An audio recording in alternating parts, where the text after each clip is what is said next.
इस सेशन में test number 02 को लेकर के हम वीडियो डिस्कशन करेंगे। एक बार मैं आपको रिकॉल कराना चाहूँगा कि लास्ट वाला जो फर्स्ट पेपर का हम लोग वीडियो डिस्कशन देख रहे थे, उसका सॉल्यूशन बहुत लंबा हो गया था। मतलब लगभग 2 सवा 2 घंटे का हो गया था। बाद में मुझे इस बात का एहसास हुआ कि अगर सारे वीडियो डिस्कशन 2 ढाई घंटे के होंगे तो वो वीडियो बहुत लंबा हो जाएगा और आपको थोड़ा-सा बोझिल लगने लगेगा। हमारी कोशिश ये होगी कि आज हम सिर्फ़ उन 75 क्वेश्चंस का एक नॉर्मल आपके साथ डिस्कशन करेंगे, बाकी बहुत ज़्यादा डेप्थ में जाने की कोशिश नहीं करेंगे। क्योंकि अगर कम से कम एक क्वेश्चंस के भी हम 2 या ढाई मिनट डिस्कशन करते हैं, तो मान के चलिए कि लगभग 75 क्वेश्चंस हैं, वो 140 से लेकर के और 160-70 मिनट तक चला जाएगा। पूरा ढाई से 3 घंटे चला जाएगा हमारा। एक वीडियो के लिए एक या एक टेस्ट के लिए ढाई 3 घंटा देना मुझे नहीं लग रहा है इतना ज़्यादा हमारे लिए रिलेवेंट होगा। कोशिश ये होगी कि नॉर्मल हम डिस्कशन करेंगे और बाकी हम लोग स्लाइड करते जाएँगे। मैक्सिमम कोशिश होगी कि एक क्वेश्चन को हम लोग 1 या डेढ़ मिनट मिनट से ज़्यादा नहीं देंगे, चाहे जैसा भी होगा। कोशिश यही होगी कि हम प्रश्न को पढ़ेंगे, उनके सॉल्यूशंस देखेंगे और चूँकि उनके सॉल्यूशंस ऑलरेडी आपको मिले हुए हैं, तो एक बार आप वहाँ पे भी विज़िट करेंगे और जो मोटी बातें होंगी वो मैं अंडरलाइन करके आगे बढ़ जाऊँगा। इससे होगा कि हम 1 या डेढ़ घंटे में मैक्सिमम डेढ़ घंटे से ज़्यादा हम अपनी किसी भी वीडियो डिस्कशन को कवर नहीं करेंगे, जिससे कि ईज़िली आप उन्हें बाद में देख सकें। और यहाँ पर एक चीज़ हम ये कोशिश करेंगे जानने की कि क्वेश्चंस के नेचर कैसे हैं और हम कहाँ पे गलतियाँ कर रहे हैं। बस इन दोनों चीज़ों पे हमारा ज़्यादा फ़ोकस होगा। और रही बात वीडियो डिस्कशन की या उन क्वेश्चंस के डिस्कशन की, आज से हम लोग अपना पीसीएस को लेकर के एक डेली प्रैक्टिस सीरीज स्टार्ट करेंगे। उधर हम लोगों ने स्टार्ट करने की कोशिश की थी, लेकिन फिर कैलेंडर आया और बच्चों का पूरा माइंडसेट चेंज हो गया। चूँकि आप अपने आप को प्रिपेयर कर रहे थे जून, जुलाई के लिए, बट सीधा पेपर आपका दिसंबर स्टार्टिंग में चला गया।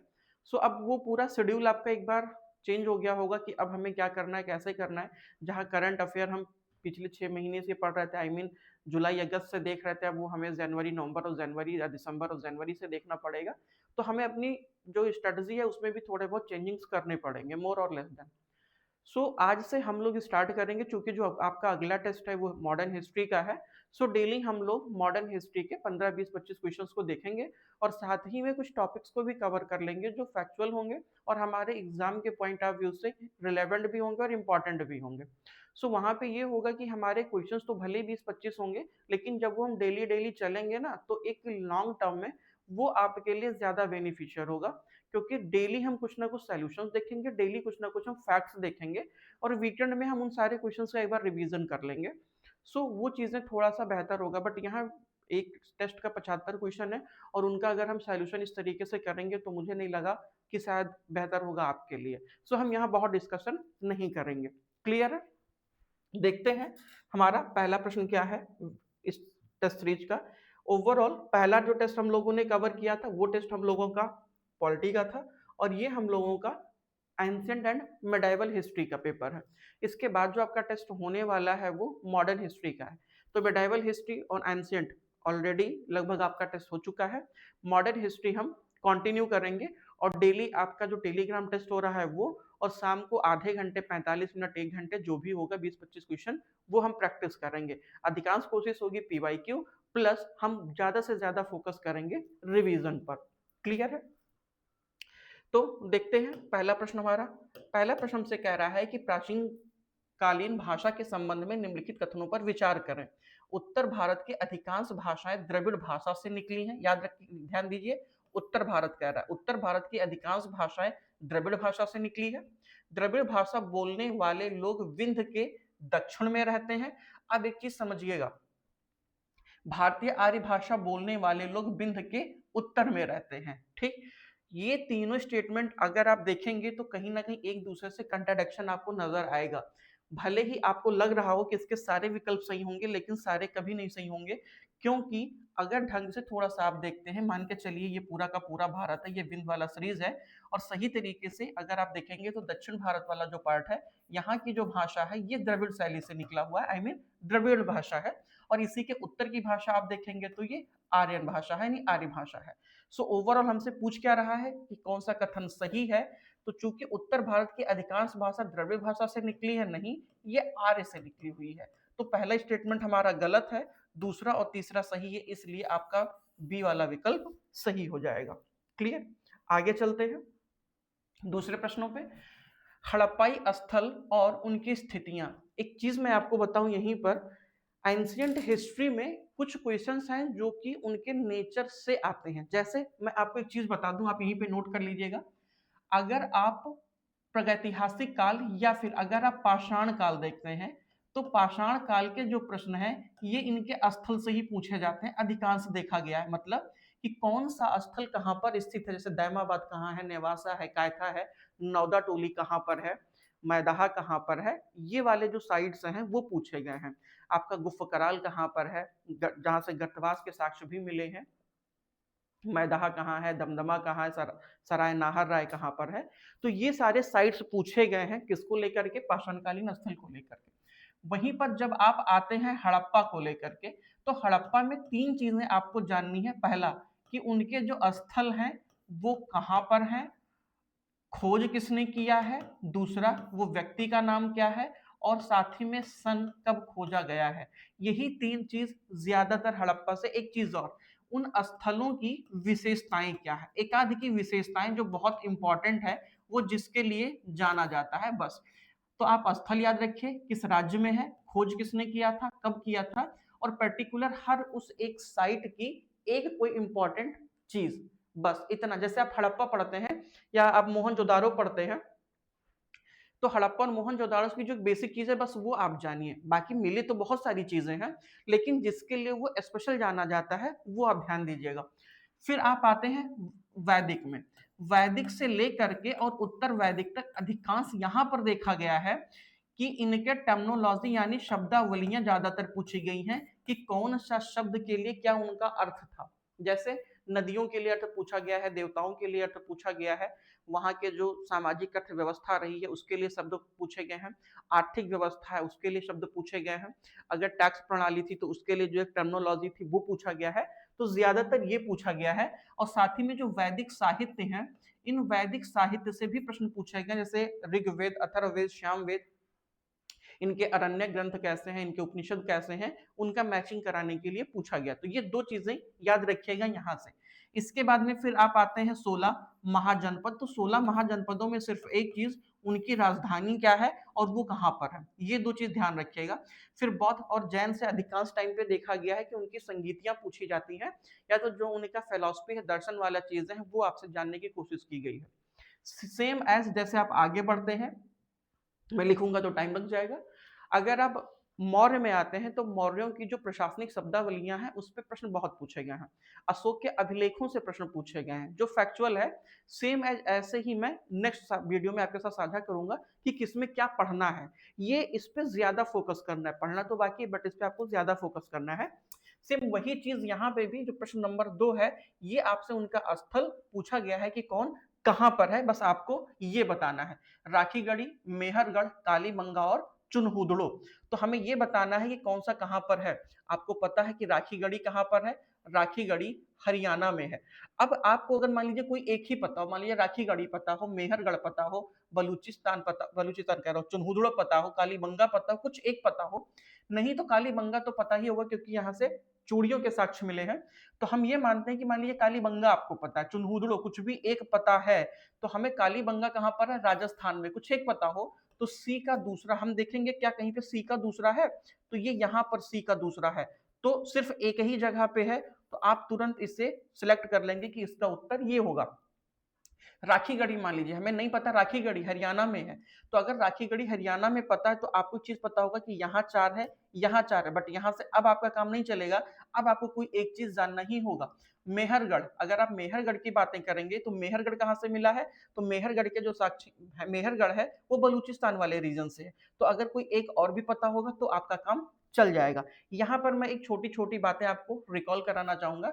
राखीगढ़ी कहाँ पर है, ये हरियाणा में है, और यहां से जो सबसे इंपॉर्टेंट चीज है कि इसके पूर्व हड़प्पा सभ्यता वस्ती स्थल के रूप में जाना जाता है, और इसकी खोज 1969 में सूरज भान जी के द्वारा किया गया।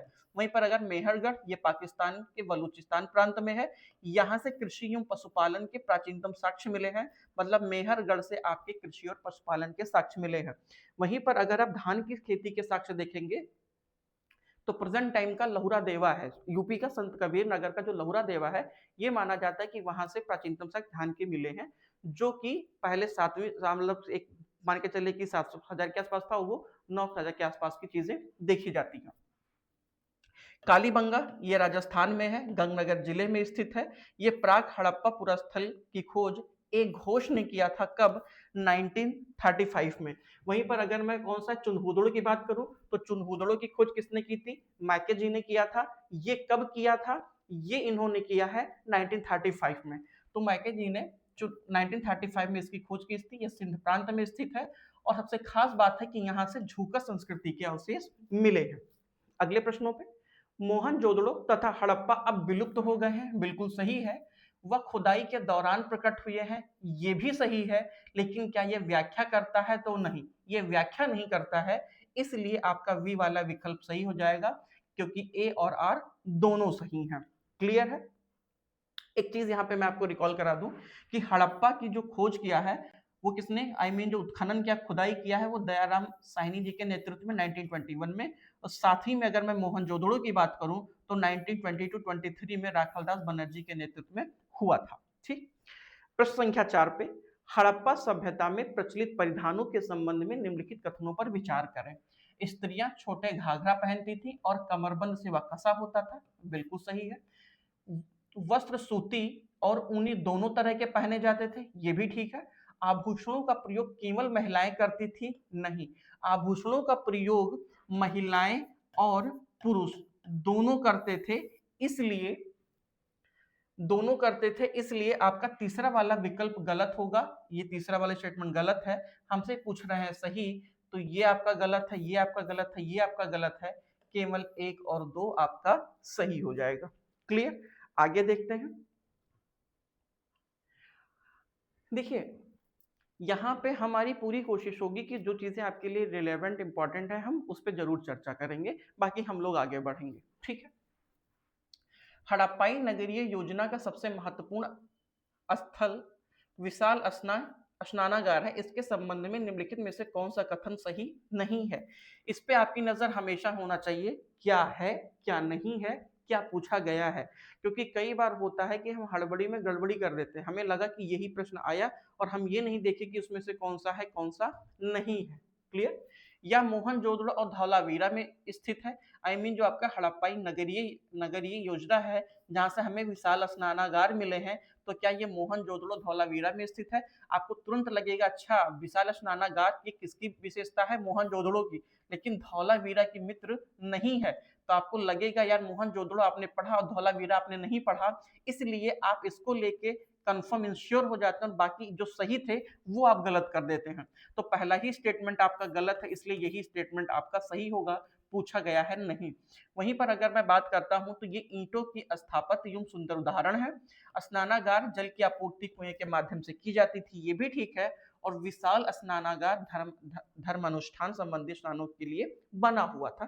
जैसे प्रेजेंट टाइम पे आप देखते हैं कि मंदिर के आसपास के क्षेत्रों में या मंदिर प्रांगण में हमें तालाब जैसी संरचना देखने को मिलती है, जो उत्तर भारत के नागर शैली की भी एक विशेषता है और दक्षिण भारत के द्रविड़ शैली की भी एक विशेषता है कि मंदिर प्रांगण में ही या मंदिर का जो पूरा का पूरा आर्किटेक्चर, उसमें तालाब जैसी संरचना मिलती है।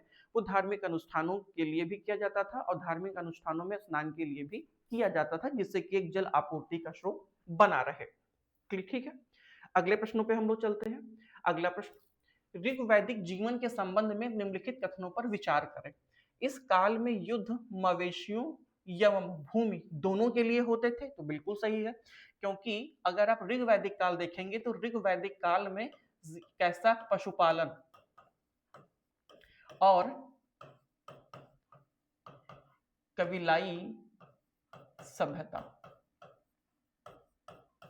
के उदाहरण हमें देखने को मिलते हैं। तो जाहिर सी बात है कि अगर मवेशियां हैं, पशु है, और सबसे इंपॉर्टेंट पशु के तौर पर गाय थी, युद्ध भी हुए हैं, पशुओं को लेकर के युद्ध हुए हैं, भूमि को लेकर के युद्ध हुए हैं, तो ये स्टेटमेंट आपका बिल्कुल सही है। युद्ध में जीते गए धन का बंटवारा नहीं होता था, गलत है। क्योंकि युद्ध में जीते गए धन का बंटवारा किया जाता था, सारे लोगों में विभाजित होता था, इसलिए दूसरा स्टेटमेंट गलत है। पहला सही और दूसरा गलत पूछा जा रहा है असत्य, इसलिए आपका बी वाला केवल 2 असत्य होगा। यहाँ पर एक चीज मैं आपको बताना चाहूंगा कि ऋक वैदिक आर्यों के बीच जो युद्ध होते थे मवेशियों या गायों तथा भूमि दोनों के लिए होता था, और गायों के लिए जो होने वाला युद्ध है उसे गवस्टी कहा जाता था। ये बहुत इंपॉर्टेंट है। और साथ ही में अगर आप ऋग्वैदिक काल देखेंगे तो गाय के लिए अघन्य शब्द का प्रयोग किया गया है, आई मीन ना मारे जाने योग्य अघन्य शब्द प्रयोग किया गया। इसे शायद 2017 या 2018 में भी पूछा गया है, तो ये टर्मिनोलॉजी है। क्लियर, आगे बढ़ते हैं। भारतीय आर्य भाषा के संबंध में निम्नलिखित कथनों पर विचार करें। भारतीय आर्य भाषा के संबंध में, आर्य भाषा वैदिक संस्कृति का आधार थी। आर्य भाषा भारतीय आगमन का 1000 ईसा पूर्व में हुआ है। आर्य हिंद यूरोपीय परिवार की भाषा बोलते थे। हमें पूछा गया है कौन सा कथन इनमें से असत्य है।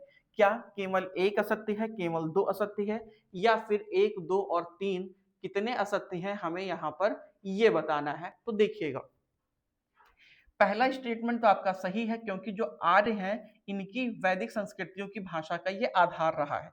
लेकिन आर्य भाषा की जो भाषाई आगमन है वो 1000 नहीं बल्कि 1500 हमें ईसा पूर्व देखने को मिलता है। क्लियर है। वहीं पर तो आपके असत्य कौन से होंगे, बी वाले आपके स्टेटमेंट असत्य होंगे, बाकी 1 और 3 ये दोनों सही है, पूछा गया है असत्य। ठीक है, अगले प्रश्नों पे हम लोग चलते हैं। अगला प्रश्न हमारा क्या है। अगला प्रश्न आपका कह रहा है कि सूची 1 को सूची 2 से हमें मिलाना है। ये देवाम यानी ये उनके शब्द हैं, और ये किस चीज से संबंधित देवता है उनके लिए प्रयोग किया गया है। देव देव हम किसके लिए वर्ड करते हैं, आकाश को, क्योंकि जब हम शांति पाठ करते हैं तो बोलते हैं ना ओम देव शांति, है ना। देव का मतलब आकाश के लिए इंडिकेट हम कर रहे होते हैं। वहीं पर अगर मैं अग्नि की बात करूं तो अग्नि आग के देवता। सविता की अगर मैं बात करूं तो सूर्य के प्रेरक शक्ति का देवता है। उषा हम प्रातः काल के लिए प्रयोग करते हैं। तो एक का पहला पहला, बी का तीसरा और कहीं पर है नहीं, तो आपका मित्र ए वाला विकल्प सही हो जाएगा। क्लियर, आगे देखते हैं। अब आपको 1 को और 2 से मिलाना है, मतलब वेद है, उन वेद का किससे संबंधित क्या विषय है आपको ये बताना है। क्लियर है। ऋग्वेद, तो ऋग्वेद से संबंधित विषय क्या है, ये स्रोत और प्रार्थनाओं से संबंधित है। वहीं पर अच्छा 1 का चौथा, तो क्या कहीं पर 1 का 4 है, तो यहाँ पर 1 का 4 और यहाँ का 1 का 4, तो ये आपका गलत और ये आपका गलत हो गया है। वहीं पर हमें कुछ ना पता हो तो एक चीज पता है कि उत्तर वैदिक काल आते आते भारतीय समाज में तंत्र मंत्र जादू टोना ऊपरी शक्ति का प्रभाव आया था, और वो अथर्ववेद था।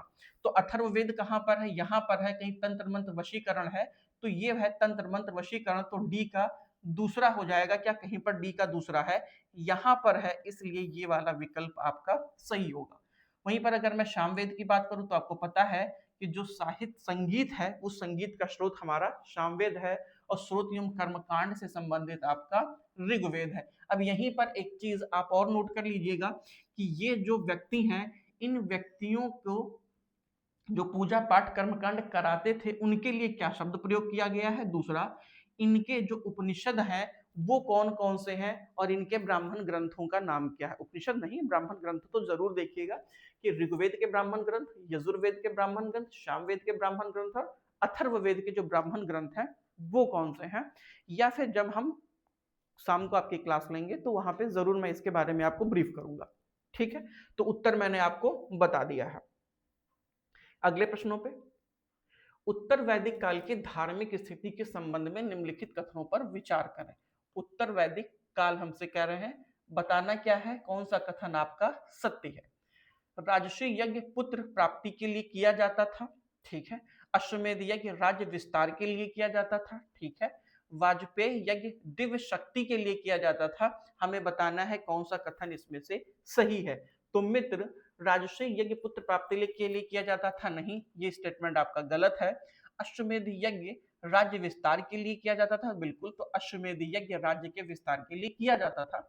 वाजपेयी यज्ञ दिव्य शक्ति की प्राप्ति के लिए किया जाता था, नहीं, ऐसा भी नहीं है, तो ये आपके गलत है। क्योंकि राजस्वी यज्ञ तब किया जाता जब माना जाता था कि राजा को किसी भी प्रकार की दिव्य शक्ति प्राप्त हुई है, उसके लिए राजसूय यज्ञ किया जाता। तो सत्य कौन सा है? केवल और केवल दूसरा आपका सत्य है।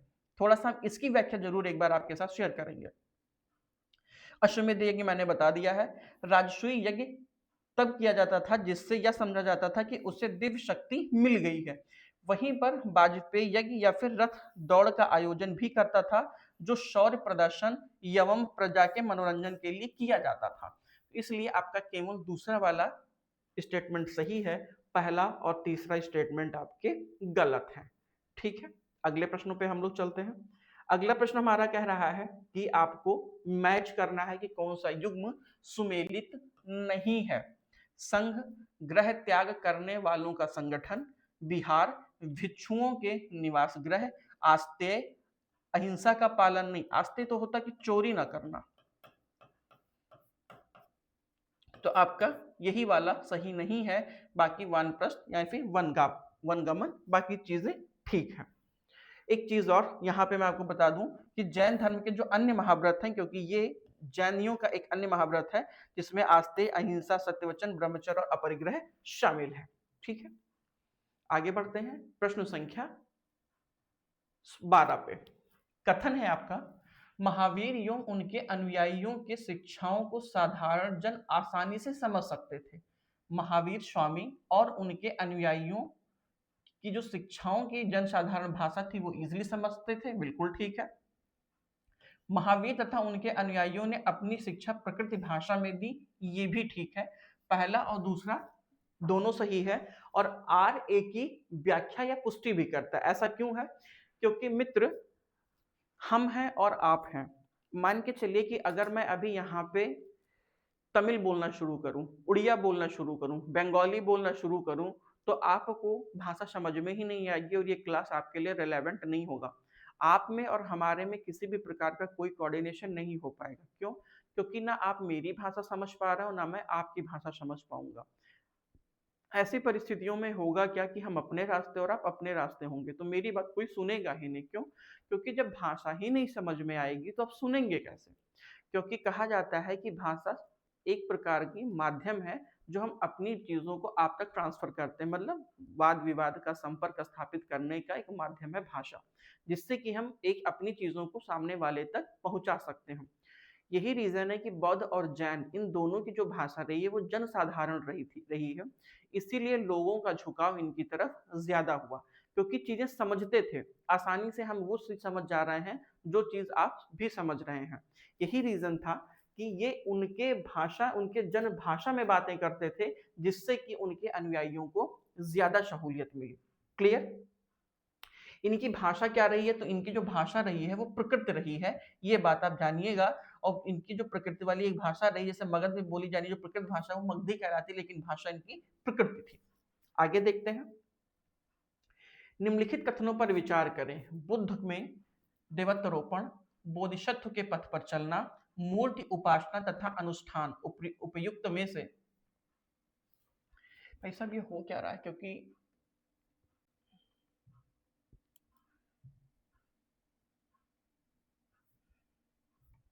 ठीक है, आपको बताना है कि उपयुक्त में से कौन सी विशेषताएं महायान बौद्ध मत की है। देखिए, बौद्ध मत दो मतों में चलता है, बौद्ध धर्म पूरा, हीनयान और महायान। हीनयान और महायान में एक बेसिक सा डिफरेंस ये है कि हीनयान उसी मत को डिट्टो फॉलो करते हैं जिस मत का प्रतिपादन महात्मा बुद्ध जी ने किया था। लेकिन जो आपके महायान है ये थोड़ा सा यूटिलिटेरियन है। ये चीजों को अपनी उपयोगिता के हिसाब से प्रयोग करते हैं। जैसे आप मोर और लेस सनातन धर्म देखेंगे तो ये बहुत ज्यादा रेडिकल नहीं है, क्योंकि ये चीजों को अपने अनुसार, अपनी उपयोगिता के अनुसार चीजों को एडजस्ट या मैनेज करने में सक्षम है, और हम कर भी लेते हैं। जैसे हमारे यहाँ बहुत सारे जो धार्मिक अनुष्ठान है या पूजा पाठ की जो प्रकृति है, नेचर है, हम उनमें इजिली चेंजिंग्स कर लेते हैं कि ऐसा नहीं ऐसा कर लेते हैं, ये वस्तु नहीं है तो इससे काम चला लेते हैं। तो हमारे यहाँ ये चीजें अवेलेबल हैं। लेकिन अगर आप हीनयानियों में जाएंगे तो उन्होंने डिट्टो वैसे ही फॉलो करने की कोशिश की जैसे कि महात्मा बुद्ध ने किया था। ठीक है, तो आप देखेंगे कि इनमें कौन सा विकल्प महायान से संबंधित है। सो मित्र, बुद्ध को ये देवता मानते थे तो बिल्कुल है। अगर हीनयानियों की बात करें तो बुद्ध को वो एज अ मानव के रूप में ट्रीट किए हैं। बोधिसत्व के पथ पर चलना ये भी महायानियों की संकल्पना है, और मूर्ति उपासना भी सबसे पहले महायानियों में आया, क्योंकि यही बुद्ध को भगवान मानते थे। वहीं पर अगर हीनयानियों की मैं बात करूं तो मानव मानते थे, और वहां पे मूर्ति पूजा बहुत जल्दी नहीं आई। मूर्ति पूजा सबसे ज्यादा सबसे पहले वो महायानियों जो मत है उनका रीजन उनके क्षेत्रों में ये पाया गया, या उनके पंथों में ये पाया गया। तो तीनों आपके विकल्प सही हैं, 1, 2 और 3। ठीक है, आगे पढ़ते हैं अगले प्रश्नों पे। बुद्धकालीन अर्थव्यवस्था के संबंध में निम्नलिखित कथनों पर विचार करें। इस काल में धातु के सिक्कों का प्रचलन बढ़ा, बिल्कुल सही है, क्योंकि अगर आप बुद्ध काल की बात करते हैं तो जो बुद्ध काल से पहले छठी शताब्दी सॉरी हाँ छठी वीसी वाला है, या छठी ईस्वी पूर्व जिसे आप बोलते हैं, उस समय एक धातु की खोज हुई थी और वो था लोहा। जब लोहे की खोज हुई तो चीजें बहुत ज्यादा बदल गईं। उसे हम द्वितीय नगरीकरण की संज्ञा भी दिए, और उससे कृषि अधिशेष हुआ, सामाजिक आर्थिक संस्कृतियों में परिवर्तन आया, लोगों के जीवन में परिवर्तन आया, व्यापार वाणिज्य में परिवर्तन आया। चूंकि अब पहले जहां पर हमारे पास फसल उत्पादन करने के लिए जो धातुएं भी थी वो उतनी ज्यादा मजबूत नहीं थी जिससे कि हम चीजों को और बेहतर तरीके से कर पाए। लेकिन जब लोहे की खोज हुई, लोहा मिला, तो लोहे से फिर हम धारदार हथियार बनाने लगे, जंगल की हम सफाई करने लगे, और ज्यादा से ज्यादा भूमि हम कृषि योग्य बनाने लगे। कृषि करना आसान हो गया। जब कृषि करना आसान हुआ, ज्यादा से ज्यादा भूमि कृषि योग्य बनी, तो जाहिर सी बात है कि कृषि अधिशेष हुआ। कृषि अधिशेष ने व्यापार वाणिज्य को बढ़ावा दिया, साथ ही में अन्य लोगों के साथ व्यापारिक संबंध भी स्थापित हुए। अधिशेष हुआ तो जाहिर सी बात है कि जो सामाजिक वर्ग है उसका सामाजिक आर्थिक स्थितियां भी बदलेंगी, और जब व्यक्ति की सामाजिक आर्थिक स्थितियां बदलती हैं तो धार्मिक स्थितियां भी धीरे धीरे बदलने लगती हैं। तो जो छठी वीसी की मैं बात करता हूं, तो वो वाला जो रीजन रहा है वहां पर आपको बहुत ज्यादा चेंजिंग्स मिलते हैं। यही रीजन रहा है कि जो महात्मा बुद्ध वाला काल रहा है उसे हम द्वितीय नगरीकरण की संज्ञा भी कभी कभी देते हैं, या फिर जो 16 महाजनपद वाला रीजन है उसके पहले की जो संकल्पना है वहां पे हम कहते हैं कि लौह युग ने, या लौह मतलब जो लोहे की खोज हुई, इसने किस प्रकार से सामाजिक आर्थिक परिवर्तन किए, या फिर हम इसे क्यों द्वितीय नगरीकरण की संज्ञा देते हैं। तो अब मान के चलिए आज जो नगरीकरण की संकल्पना है आप डिट्टो उठा के लीजिए, क्योंकि जाहिर सी बात है अगर कृषि अधिशेष होगा तो व्यापार वाणिज्य होगा, जहां पर व्यापार वाणिज्य होगा वहां पर लोग बसेंगे, वहां पे उद्योगपतियों का विकास होगा। उद्योगपति का मतलब धनी व्यक्तियों का विकास होगा, ज्यादा से ज्यादा लोग सरप्लस में होंगे, तो जाहिर सी बात है कि वो फिर अपने स्टैंडर्ड की चीजों को बनाने की कोशिश करेंगे। क्लियर है। इस काल में श्रेणी का निर्माण हुआ, तो बिल्कुल सही है, इस काल में श्रेणी का निर्माण हुआ है। इस काल में वाराणसी व्यापार का मुख्य केंद्र है, बिल्कुल सही है। हमसे पूछ रहे हैं कौन सा कथन सही है, तो आपके तीन के तीनों कथन सही हैं। क्लियर। यहां मैं एक चीज आपको रिकॉल करना चाहूंगा कि बुद्धकालीन जो अर्थव्यवस्था में धातु सिक्के थे उन्हें हम आहत सिक्के या पंचमार्क सिक्के कहते थे। उस पर पेड़, मछली, सांड, हाथी, अर्धचक्र आदि की वस्तुओं की आकृति ठप्पे मारकर बनाए जाते थे। क्लियर है। और यहीं पर अर्थव्यवस्था के अंतर्गत शिल्पी और वणिक दोनों अपने अपने प्रमुख नेतृत्व में श्रेणियों में संगठित होते थे, और ऐसे हमें 18 प्रकार की श्रेणियों का भी उल्लेख मिलता है। क्लियर। अगले प्रश्नों पे ये है महाजनपद और उनकी राजधानी हमें मैचिंग करनी है, और हमें बताना है कि कौन किसकी राजधानी नहीं है। अंग की राजधानी क्या चंपा है, कौशल की राजधानी अहिछत्र है, वत्स की राजधानी कौशाम्बी है, या फिर मत्स्य की राजधानी विराटनगर है। मित्र, आपको मैं एक चीज बताऊं कि जो कौशल है उसकी राजधानी अहिछत्र नहीं है, उसकी राजधानी श्रावस्ती थी। क्या थी? श्रावस्ती। ठीक है, तो ये बी वाला आपका सही सुमेलित नहीं है। बाकी अंग की राजधानी चंपा, वत्स की कौशाम्बी, मत्स्य की विराटनगर, ये तीनों सही सुमेलित है। क्लियर। अगले प्रश्नों पे महाजनपद कालीन आर्थिक व्यवस्था के संबंध में निम्नलिखित कथनों पर विचार करें। महाजनपद कालीन आर्थिक व्यवस्था के संबंध में विचार करना है। व्यापारियों को सामान खरीदने बेचने पर कर नहीं देना पड़ता था। आखेटकों तथा संग्राहकों को जंगल से प्राप्त वस्तुएं कर के रूप में देनी होती थी। अगला विकल्प हम देख लें, हमारे पास और क्या स्टेटमेंट्स हैं। अच्छा, स्टेटमेंट्स हमारे पास बस दो ही हैं, तो मित्र मैं आपको यही बताना चाहूंगा कि इसका सिर्फ दूसरा वाला सही है, बाकी पहला वाला आपका गलत है। क्लियर। हमसे पूछा क्या है, क्या हमसे सही पूछा है, तो हाँ दूसरा आपका सही है और पहला स्टेटमेंट आपका गलत है। ठीक है, अगला प्रश्न, सुमेलित करना है। एक है आपका नगर, दूसरी उनकी अवस्थिति, हमें यह बताना है कि कौन कहां पर स्थित है। ठीक है, प्रतिष्ठान, भृगुकच्छ, चंपा या फिर ताम्रलिप्ति, हमें एक दूसरे को मैच करना है। तो प्रतिष्ठान ये कहां पर है? प्रतिष्ठान आपका उत्तरी दक्कन वाले क्षेत्र में स्थित है। भृगुकच्छ कहां पर है? तो भृगुकच्छ जिसे आप भाड़ौच कहते हैं, ये गुजरात में भाड़ौच में स्थित है। वहीं पे अगर मैं चंपा की बात करूं तो चंपा कहां पर है? ये बिहार में है। और अगर मैं ताम्रलिप्त की बात करता हूं तो ये गंगा के मुहाने की भूमि में स्थित है। ठीक है, तो ये चीजें हमने इजिली मैच किया है। ठीक, आगे बढ़ते हैं प्रश्न संख्या 18 पर। निम्नलिखित में से कौन सा एक युग्म सही सुमेलित है? हमें मैचिंग यहां पर भी करना है। मल्ल, कुशीनारा या कुशीनगर, अवंती, वैशाली, वत्स, कौशाम्बी, कोलिया, श्रावस्ती। अगर मैं आपसे कहूं, हमसे पूछ क्या रहे, कौन सा सही सुमेलित है? ठीक, सही सुमेलित है। तो पहली बात, अभी ऊपर हमने देखा कि कोलिया श्रावस्ती की राजधानी नहीं थी, ये गलत है। तो चौथा तो गलत है, तो चौथा कहीं पर है भी नहीं, तो हमें उनसे कोई लेना देना है। मतलब चौथा तो हमें सिर्फ ऐसे ही दिया गया है, सारा खेल इन्होंने सिर्फ 1, 2 और 3 से खेला है। वेरी गुड, हमें बताना है कौन सा सही सुमेलित है। सो यहाँ पर आपका मल्ल, कुशिनारा, वत्स, कौशाम्बी और अवंती, वैशाली। दूसरा आपका गलत है, तो गलत हो जाएगा दूसरा भी। तो अगर दूसरा गलत है, क्यों? क्योंकि मित्र जो अवंती है, अवंती की राजधानी वैशाली नहीं है। तो आपका ये गलत है, तो ये गलत हुआ आपका। क्यों? क्योंकि दूसरा आपका गलत है, तो ये भी गलत होगा और ये भी गलत होगा। बच रहा है सिर्फ 1 और 3, इसलिए आपका सी वाला विकल्प सही होगा। क्लियर? मतलब चौथा से तो कोई मतलब ही नहीं था, सिर्फ हमें बेवकूफ बनाने के लिए इन्होंने दे रखा था। ठीक है, कोलिया गणराज्य की राजधानी क्या रही है? ग्राम रही है, ना कि श्रावस्ती। श्रावस्ती ऊपर हमने देखा कि किसकी राजधानी थी? कौशल की राजधानी थी श्रावस्ती। अगले प्रश्नों पे, प्रश्न संख्या 19। मगध साम्राज्य पर शासन करने वाले राजवंशों को सही क्रम में लगाना है। अच्छा हाँ, एक क्रोनोलॉजी बहुत इंपॉर्टेंट है।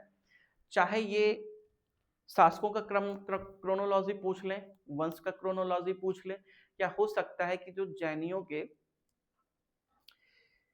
तीर्थंकर हुए हैं उनसे भी संबंधित क्रोनोलॉजी आपसे पूछ सकते हैं। जो तीर्थंकर हैं उनको कहाँ निर्माण प्राप्ति हुआ, उससे ये मैचिंग करा लेंगे। किस तीर्थंकर से कौन सी चीजें संबंधित है, उनसे मतलब जो वस्तुएं या जो उनका सिंबल्स है उससे ये मैचिंग करा लेंगे। सेम महात्मा बुद्ध से भी ये इस प्रकार से प्रश्न पूछते हैं। हालांकि जब आप मॉडर्न में जाएंगे तो मॉडर्न में तो क्रोनोलॉजी के कई सारे आपको देखने मिलेंगे। अंग्रेजों के आगमन का क्रोनोलॉजी हो जाएगा, बंगाल के शासकों का क्रोनोलॉजी हो जाएगा, अवध के शासकों का क्रोनोलॉजी हो जाएगा। साथ ही साथ में अगर आप देखेंगे जो आंग्ल मैसूर युद्ध है, तो आंग्ल मैसूर युद्ध की ही क्रोनोलॉजी ये लगवा लेते हैं, कौन सी संधि किसके साथ में हुई है। आंग्ल मराठा की अगर मैं बात करूंगा तो उनकी संधियां पूछ लेंगे, लगभग 10-12 संधियां ही आपको देखने को मिलेंगी, वो क्रोनोलॉजी ये लगवा देते हैं। या फिर जो छत्रपति हुए हैं मराठा में, उन सारे छत्रपतियों का क्रोनोलॉजी मिल जाएगा। जो पेशवा हुए उन पेशवाइयों का क्रोनोलॉजी आपको मिल जाएगा। सहायक संधि पे हस्ताक्षर करने वाले राज्यों की क्रोनोलॉजी मिल जाएगी, या फिर जो क्षेत्र थे उनकी क्रोनोलॉजी मिल जाएगी सहायक संधि के तहत। व्यापगत नीति पर हस्ताक्षर करने वाले जो शासक रहे उनकी क्रोनोलॉजी ये पूछ लेंगे। शिक्षा में जो जो अधिनियम है उनकी क्रोनोलॉजी पूछ लेंगे। सो क्रोनोलॉजी इस समय पीसीएस का एक फेवरेट टर्म रहा है, ट्रेंड रहा है, कि लगातार उनसे प्रश्न पूछे हैं। और जब हम शाम को अपना क्लास करेंगे एमसीक्यू का, वहाँ पे हम इन सारे नेचर्स की बात करेंगे। वहाँ हम टॉपिक वाइज कवर करने की कोशिश करेंगे, सारा टॉपिक नहीं। जिन टॉपिक्स पर, जिस नेचर पर कमीशन आपके साथ खेलता है, हमारी कोशिश होगी कि हम उस पर काम करें। थोड़ा देर में काम करेंगे बट प्रॉपरली काम करेंगे। ठीक है, नंद वंश, शिशुनाग वंश, हर्यक वंश और मौर्य वंश। तो हमें पता है कि मगध साम्राज्य पर जो सबसे पहले वंश आया है वो कौन सा आया था? वो आया था हर्यक वंश। तो क्या कहीं पर हर्यक वंश है? यहाँ पर हर्यक वंश है। हर्यक वंश के बाद में कौन आया है? शिशुनाग वंश आया है, फिर नंद वंश आया है, और नंद वंश के बाद में फिर मौर्य वंश आया है। सबसे लास्ट में मौर्य वंश है, इसलिए आपका बी वाला सही होगा। क्लियर? अगले प्रश्नों पे हम लोग चलते हैं। अगला प्रश्न हमारा क्या कह रहा है कि भारत और यूनानी संपर्क में निम्नलिखित में क्या परिणाम है? कहने का सेंस ये है कि हमारे यहाँ पर जब विदेशी आक्रमण हुए हैं मौर्यों के बाद में, जब मौर्योत्तर काल हम देखते हैं तो मौर्योत्तर पे विदेशी शासकों का आगमन हुआ है और हमारे कुछ क्षेत्रीय शासकों का उद्भव भी हुआ है।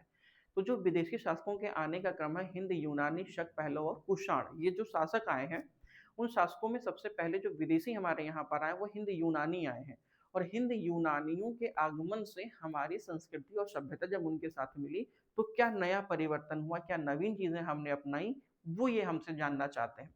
जैसे अगर आप गंधार मूर्तिकला देखें तो गंधार मूर्तिकला यूनानियों की देन है, क्योंकि गंधार मूर्तिकला में जो महात्मा बुद्ध हैं उन्हें यूनानी देवता अपोलो की भांति विकसित किया गया है, अपोलो की भांति ढाला गया है। तो ये उन्हीं की परंपरा है, उनके साथ हमने चीजों को, अपने भारतीय तत्वों को शामिल किया। भले ही परंपरा उनकी है लेकिन महात्मा बुद्ध तो हमारे हैं। तो दोनों की जो संस्कृतियां हैं उनका समावेश हमें गंधार मूर्तिकला के तहत देखने को मिलता है। ठीक है, तो ये वही बताने की कोशिश कर रहे हैं कि भाई साहब क्या क्या परिणाम हुए हैं। बढ़ईगिरी भारत की सबसे उन्नत दस्तकारी बनी है, बिल्कुल सही है। सिकंदर ने सिकंदरिया शहर की स्थापना किया, ये भी ठीक है। व्यास नदी के तट पर सिकंदर ने बुकेफाल नगर की स्थापना की थी, नहीं, ये व्यास नदी नहीं है। हमें कई बार लगता है कि हम इन नदी पे फोकस नहीं करते, हम देखते हैं कि सिकंदर ने इस नगर की स्थापना किया था, हम ये देखते मान लेते हैं कि हाँ भाई साहब ये सही है, लेकिन नदी ये व्यास नदी नहीं है मित्र। ये कौन सी नदी थी, ये झेलम नदी है। इसलिए तीसरा वाला जो स्टेटमेंट है ये आपका गलत है। या देखिए ऐसे ही हम गलत करते हैं, आपको, मुझे पता है कि आपको ये पता है लेकिन ध्यान इस पर नहीं गया, ध्यान आपका इस पर चला गया और आपने मान लिया कि तीनों सही है, लेकिन इत्तेफाक था कि तीनों दिया नहीं था। तुरंत आप पॉज लेते हैं, लेकिन जहां एक दो और मैं तीन कर दूं या फिर मैं सभी कर दूं और कौन से कथन सही है तो तुरंत आप सभी मार के आगे बढ़ते। लेकिन चूंकि यहाँ पे आप तुरंत पॉज लिए और आपने कहा भाई साहब तीसरा नहीं, केवल पहला और दूसरा वाला स्टेटमेंट ही आपके सही है। ठीक है, अगले प्रश्नों पे। चंद्रगुप्त मौर्य के संबंध में निम्नलिखित कथनों पर विचार करें। 305 ईसा पूर्व में उसने घनानंद को पराजित किया था। चंद्रगुप्त मौर्य ने सेल्यूकस निकेटर से भारत का राज्य छीन लिया। दोनों स्टेटमेंट में बताना है कौन सा कथन सही है। दोनों कथन आपके गलत हैं। क्यों? क्योंकि घनानंद को उसने 305 में नहीं बल्कि 305 में उस चंद्रगुप्त मौर्य ने यूनानी जो सेनापति है सेल्यूकस निकेटर उसे हराया था, और हराने के बाद में उसने उससे उसके क्षेत्रों पे अधिकार कर लिया, उनसे छीन लिया था। इसलिए ये दोनों विकल्प आपके गलत हो जाएंगे। तो पहला भी गलत है और दूसरा भी गलत है। अगले प्रश्नों पे, अगला प्रश्न हमें सुमेलित करना है कि जो अभिलेख हैं वो हमें कहां से मिले हैं, हमें सिर्फ मिलान करना है। बहापुर कहाँ से मिला है, तो बहापुर ये आपका दिल्ली से मिला है। अगर मैं जौगढ़ की बात करूं तो जौगढ़ कहाँ पर है, जौगढ़ है आपका उड़ीसा में। रामपुरवा, ये रामपुरवा बिहार में है और सोपारा महाराष्ट्र में है। बनेगा क्या, 2 1 4 और 3, 2 1 4 और 3, ये वाला आपका बी सही हो जाएगा। ठीक है, अगले प्रश्नों पे हम लोग देखते हैं। मौर्यकालीन प्रशासनिक व्यवस्था के संबंध में निम्नलिखित में से कौन सा कथन सही नहीं है। हमको ये बताना है कि इनमें से कौन सा कथन सही नहीं है। ठीक, समाहर्ता राजकीय कोषागार का संरक्षक होता था, ये मामला गड़बड़ा गया, क्योंकि समाहर्ता का संबंध राजकीय कोषागार से नहीं है। क्योंकि जो समाहर्ता रहा है उसका जो निर्धारण है वो कर निर्धारण करने का सर्वोच्च अधिकारी होता था। समाहर्ता को शॉर्ट में आप वित्त मंत्री कह सकते हैं। ठीक है, वित्त मंत्री, फाइनेंस मिनिस्टर आप कह सकते हैं उस टाइम पे। सन्निदाता भंडारगार का संरक्षक होता था, ये ठीक है। प्रशासन के शीर्ष पर सम्राट होता था, ये भी सही है। केंद्रीय प्रशासन प्रांतों में विभाजित था, ये भी ठीक है। कौन सा कथन सही नहीं है, तो मित्र पहला वाला ही कथन सही नहीं है, क्योंकि जो समाहर्ता है ये फाइनेंस मिनिस्टर के लिए प्रयोग किया जाता था। मौर्य काल में जितने बड़े शासक हैं या बड़े साम्राज्य हैं उनकी प्रशासनिक शब्दावलियां बहुत इंपॉर्टेंट है। चाहे वो मौर्य को आप ले लीजिए, गुप्त को आप ले लीजिए, गुप्तोत्तर काल में भी सेम सिनेरियो आपको मिलेगा। दिल्ली सल्तनत, मुगल काल, इन चारों में कम से कम ये मान के चलिए अधिकारियों के लिए क्या शब्द प्रयोग किया गया, टर्मिनोलॉजी। जो कर वसूले जाते थे उन करों के लिए क्या शब्द प्रयोग किया जाता था। जैसे कई बार चौथा सरदेशमुखी मराठा का पूछा गया है, क्लियर। जैसे ही अगर आप मौर्यों में देखेंगे तो एक शब्द प्रयोग किया गया था एग्रोनोमोई। ठीक है, ये एग्रोनोमोई शब्द किसके लिए प्रयोग किया गया, पूछा गया है, इसलिए मैं आपको बता रहा हूँ। तो जो टर्मिनोलॉजी है वो जरूर एक बार आप देखिएगा। ठीक है, अगले प्रश्नों पे। निम्नलिखित कथनों पर विचार करें। पुष्पमित्र शुंग ने 185 ईस्वी में मौर्य साम्राज्य को नष्ट कर दिया। ठीक है, पुष्पमित्र शुंग मौर्य राजा तुषास्प का सेनापति था। अशोक ने पश्चिमोत्तर सीमावर्ती क्षेत्रों पर ध्यान नहीं दिया। हमें बताना है कौन सा कथन सही है, तो आपका सही है केवल 1 और 3। दूसरा स्टेटमेंट आपको गलत है। क्यों दूसरा स्टेटमेंट आपको गलत है? क्योंकि मित्र जो पुष्पमित्र शुंग है वो मौर्य शासक तुषास्प का सेनापति था नहीं, तुषास्प का नहीं था। ये एक आपका स्टेटमेंट गलत है। बाकी पहला और तीसरा स्टेटमेंट आपके सही है। ये सही है और ये सही है। क्लियर? अगले प्रश्नों पे हम लोग चलते हैं। अगला प्रश्न हमारा क्या है? अगला प्रश्न है कि प्रशासन उनकी शब्दावलियां, जिला के लिए क्या शब्द प्रयोग किया गया है, अधिकारी के लिए, सैनिक शिविर के लिए, तृतीय श्रेणी के सामंत के लिए। अब हो सकता है कि आपको सब ना आता हो। अगर आपको कोई एक भी आता है तो शायद हमारी कोशिश होगी कि हम उससे भी अपने उत्तर को खोजने की कोशिश करें। जैसे जिला, अधिकारी, सैनिक शिविर, तृतीय श्रेणी के सामंत। तो जिला की जो शब्दावली है वो किसके लिए है? वो आहार। ए का दूसरा, तो क्या कहीं पर ए का दूसरा है? नहीं, नहीं, यहां पर एक है और नहीं, इसलिए सिर्फ अब हमें देखना ही नहीं है, बी वाला ही विकल्प आपका सही होगा। अधिकारी के लिए अमात्य शब्द का प्रयोग किया गया। अमात्य शब्द लगभग जितने बड़े साम्राज्य हैं वहां पर आपको देखने को मिल जाता है। वहीं पर अगर मैं सैनिक शिविर की बात करूं, स्कंधावर, वही तृतीय श्रेणी का सामंत सेनापति, इसलिए आपका बी वाला विकल्प सही होगा, क्योंकि ये सही मैचिंग करते हैं। अगले प्रश्नों पे, सातवाहन काल में संस्कृत के साथ प्रकृत तथा अन्य लोक भाषा का विकास हुआ है। सातवाहन काल में संस्कृत के साथ प्रकृत और अन्य लोक भाषा का विकास हुआ। याद रखिएगा, संस्कृत सबसे ज्यादा फली फूली है सातवाहनों के शासन काल में, और भूमि अनुदान की व्यवस्था हमें सातवाहन काल से देखने को मिलती है। ठीक है, और मजे की बात है कि सातवाहनों ने बौद्ध धर्म को भी प्रश्रय प्रदान किया है। भले ही ये ब्राह्मणों को प्रश्रय देते थे, ब्राह्मण धर्म का ज्यादा विकास हुआ, फला फूला है, लेकिन अन्य धर्म भी अपने आप को विकसित हुए हैं, फले फूले हैं।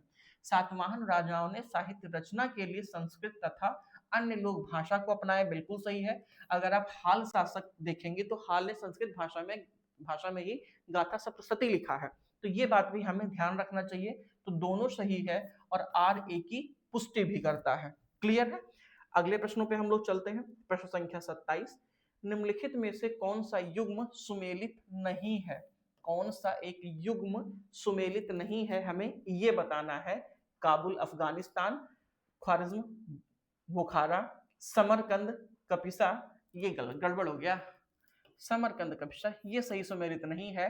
और टोपरक कला आमुदरिया ये आपका सही नहीं, क्योंकि समरकंद कपिसा में नहीं है। सी सुमेलित नहीं, क्योंकि समरकंद है कहाँ में? तो ये उज्बेकिस्तान में स्थित है। और सबसे खास बात है कि कुषाणों का अधिकार काबुल घाटी, कपिसा, बैक्ट्रिया, ख्वारिज्म और साथ ही साथ में जो आपका बोखरा या समरकंद वाला है, उन क्षेत्रों में इनके सीमाएं हमें देखने को मिलती थी। ठीक है, अगले प्रश्नों पे हम लोग चलते हैं। प्राचीन काल के भारत पर आक्रमणों के संबंध में कौन सा एक सही क्रम है? अच्छा, जो मैं अभी आपसे बात कर रहा था ये वही पूछ रहे हैं। यूनानी, शक, कुषाण, यूनानी, कुषाण, शक, शक, यूनानी, कुषाण, शक, कुषाण, यूनानी। तो हमें पता है कि सबसे पहले यूनानी आए हैं, फिर शक आए हैं, फिर पहलव आए हैं और फिर कुषाण आए हैं। कुषाण हमारे यहाँ सबसे बाद में और सबसे पहले यूनानी आए, तो इनका जो क्रम है वो यूनानी, शक और कुषाण, ये इनका सही क्रम है। ठीक है, अगले प्रश्नों पे हम लोग चलते हैं। गुप्त वंश के पहले प्रसिद्ध शासक चंद्रगुप्त प्रथम के संबंध में निम्नलिखित कथनों पर विचार करें। उसने लिच्छवी राजकुमारी से विवाह किया था जो संभवतः नेपाल की थी। उसने क्षत्रिय कुल में विवाह कर अपनी प्रतिष्ठा को बढ़ाई है। चंद्रगुप्त ने महाबलशाली की उपाधि धारण की थी। इनमें से कौन सा कथन सही है?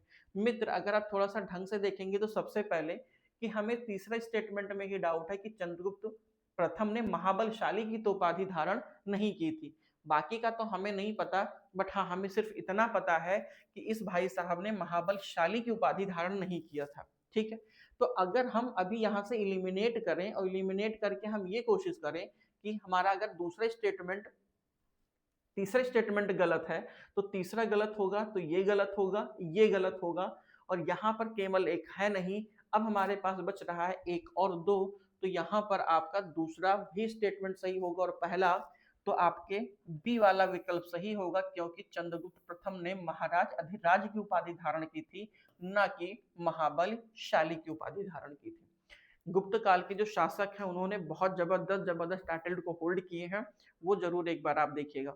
जैसे लिच्छवी दौहित्र किसके लिए प्रयोग किया गया है, परम सौगात किसके लिए प्रयोग किया गया है, तो ये विक्रमादित्य, ये भी टाइटल है।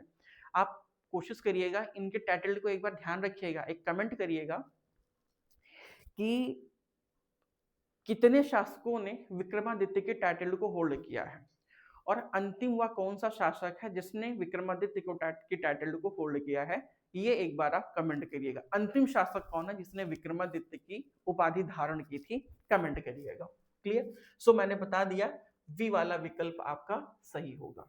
अगले प्रश्नों पे, गुप्त काल के राज्य के वर्गीकरण के संदर्भ में निम्नलिखित कथनों को बताना है या बढ़ते हुए क्रम में लगाना है। बढ़ते क्रम में लगाना है, ग्राम, विधि, विषय, भुक्ति और राज्य, यही सही है, क्योंकि राज्य, राज्य के बाद में आता है भुक्ति, भुक्ति के बाद में आता है विषय, विषय के बाद में आता है विधि, विधि, विधि और विधि के बाद में आता है ग्राम। ठीक, अगर आप इसे प्रेजेंट टाइम पर देखेंगे तो आप ऐसे मान के चलिए कि गुप्त काल में जो भुक्ति यानी पूरा का पूरा साम्राज्य है, ये साम्राज्य बटा हुआ था राज्यों में। ठीक, वहीं पर या फिर प्रांत, जिसे हम प्रांत कहते हैं, प्रांतों में बटा हुआ था, और फिर प्रांतों को विषय में बांटा गया था। आई मीन विषय के लिए प्रयुक्त किया गया था जिला, और फिर जिले को बांटा गया था विधि में, विधि में जैसे आप प्रेजेंट टाइम पे ब्लॉक कह लेते हैं। ठीक है, मैं लिख देता हूं, मान के चलिए कि ये है देश, देश के बाद ये है राज्य, राज्य के बाद जिला,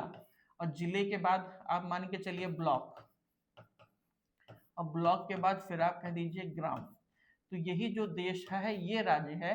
भुक्ति आपके जो अन्य राज्य हैं छोटे छोटे वो हैं, विषय आपका जिला है, विधि आपका ब्लॉक, और ग्राम आपका ग्राम या फिर गांव है। ऐसे आप समझ सकते हैं कि जैसे आज हमारा पूरा भारत ऊपर से नीचे है, हायरार्की पैटर्न्स पे है, वैसे उस टाइम पे भी साम्राज्यों के प्रशासनिक सुविधा के लिए चीजों में बांटा गया था। ठीक है, अगले प्रश्नों पे, निम्नलिखित में से किस स्रोतों से हमें यह जानकारी मिलती है कि चंद्रगुप्त द्वितीय ने गुप्त साम्राज्य का प्रभुत्व पश्चिमोत्तर भारत और बंगाल तक स्थापित किया है? दिल्ली स्थित लौह स्तंभ लेख, प्रयाग प्रशस्ति, हाथी गुम्फा या लौरिया नंदनगढ़? मित्र, ये सारे बहुत इंपॉर्टेंट हैं, ये सारे इंपॉर्टेंट हैं, लेकिन जो हमें जानकारी मिलती है वो हमें दिल्ली स्थित लौह स्तंभ से मिलती है, क्योंकि दिल्ली में कुतुब मीनार के समीप स्थित लौह स्तंभ पर खुदे अभिलेख हमें इस बात की जानकारी देते हैं कि चंद्रगुप्त द्वितीय का जो गुप्त साम्राज्य का प्रभुत्व पश्चिमोत्तर भारत एवं बंगाल तक स्थापित था। इस अभिलेख में चंद्र नामक एक व्यक्ति की चर्चा की गई है, और जो ये जो चंद्र व्यक्ति है उसको माना जाता है कि यही वो व्यक्ति चंद्रगुप्त द्वितीय है। ठीक है, अगले प्रश्नों पे हम लोग चलते हैं। श्रीलंका के राजा मेघवर्मन ने समुद्रगुप्त के पास अपना दूत भेजा था। समुद्रगुप्त को कभी पराजय का सामना नहीं करना पड़ा। समुद्रगुप्त का अभिलेख अयोध्या से प्राप्त हुआ है। मामला गड़बड़ है, यहाँ मामला गड़बड़ है। क्या पूछ क्या रहे हैं, क्योंकि पूछ क्या रहे हैं कौन सा कथन आपका सही है, हमसे सही पूछ रहे हैं। सो तीसरा स्टेटमेंट तो वैसे भी गलत है। क्यों?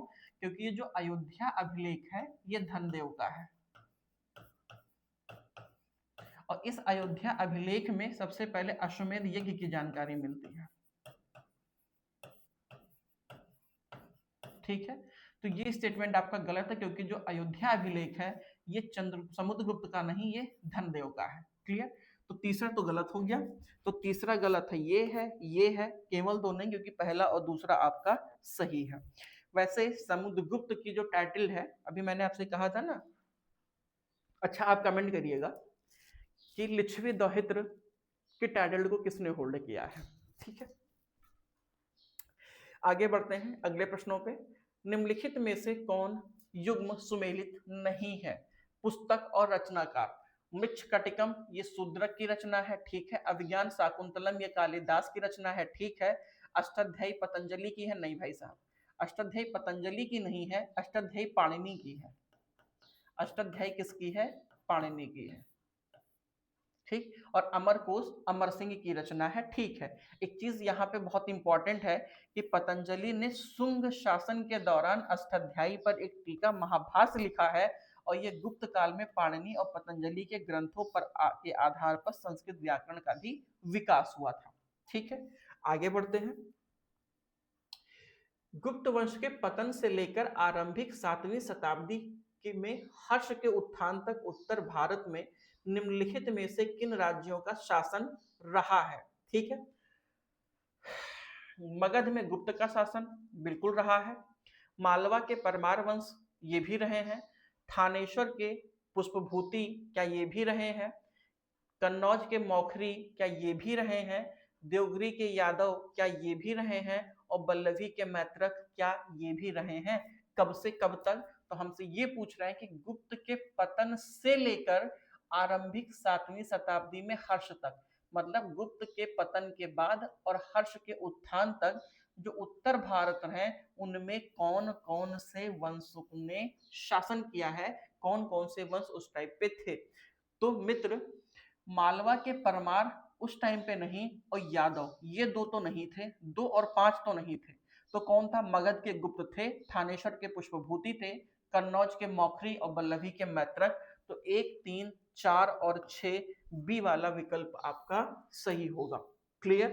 बी वाला विकल्प आपका सही होगा, ये आप ध्यान रखिएगा। अगले प्रश्नों पे, प्रशासनिक इकाइयां और उनके अधिकारी हमें सुमेलित करना है। भुक्ति विषय छोटे सामंत और राष्ट्र का प्रधान। तो राष्ट्र का प्रधान हमेशा कौन होगा? तो राष्ट्र का प्रधान हमेशा राष्ट्रपति होगा। चौथा कहीं पर है तो चौथा यहाँ पर है, यहाँ पर है, सो आपका ये गलत और ये आपका गलत हो गया। वहीं पर अगर मैं भुक्ति की बात करूं तो भुक्ति शब्द किसके लिए प्रयोग है? उपहारिक के लिए। अगर विषय की मैं बात करता हूं तो विषयपति कहलाता था, छोटे सामान भोगपति।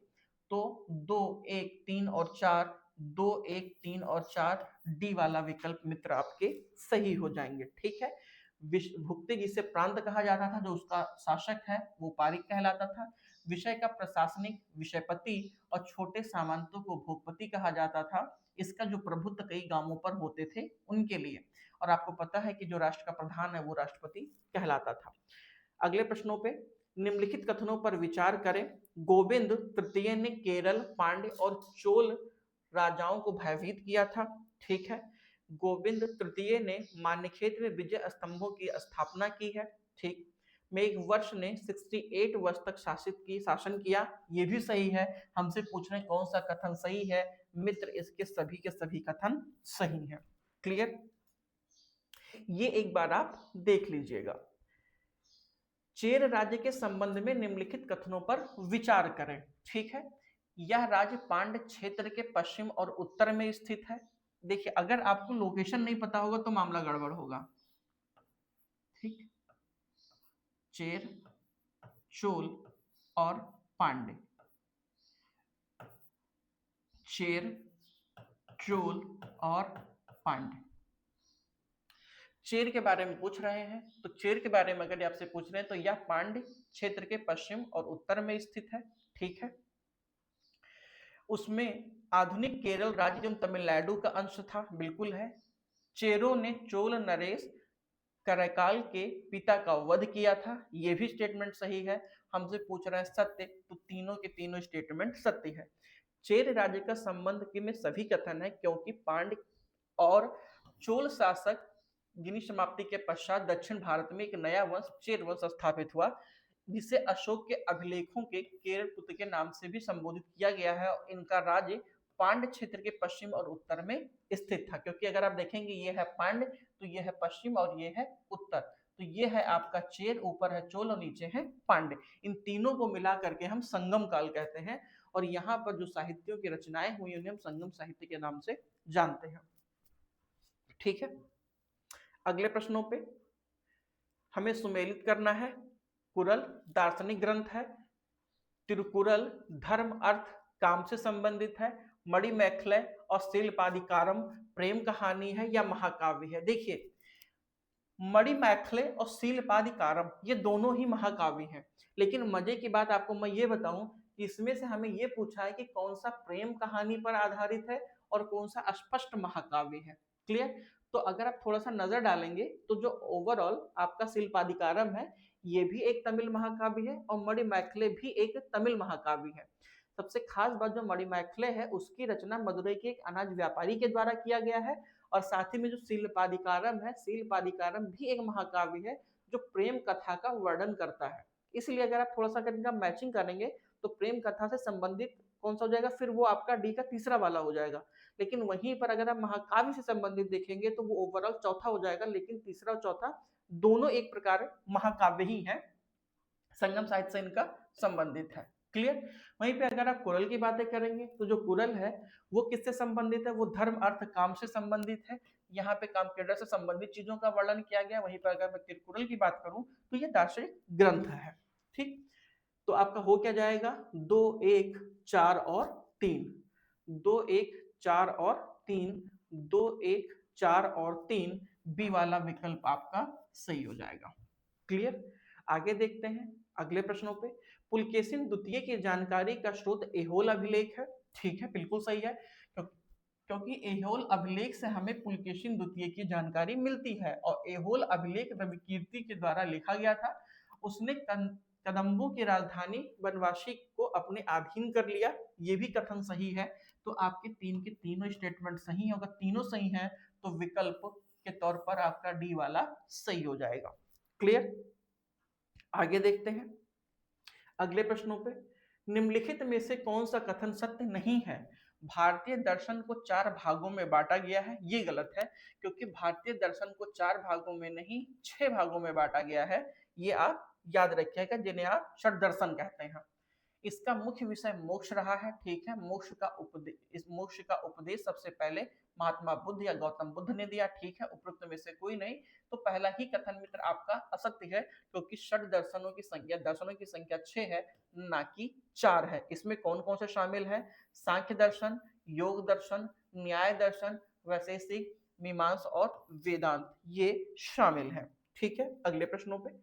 प्राचीन भारत में हुए सामाजिक परिवर्तनों के अनुक्रम के संबंध में कौन सा कथन सही नहीं है। हमें यह बताना है कि जो परिवर्तन हुए हैं उसमें से कौन सा कथन सही नहीं है।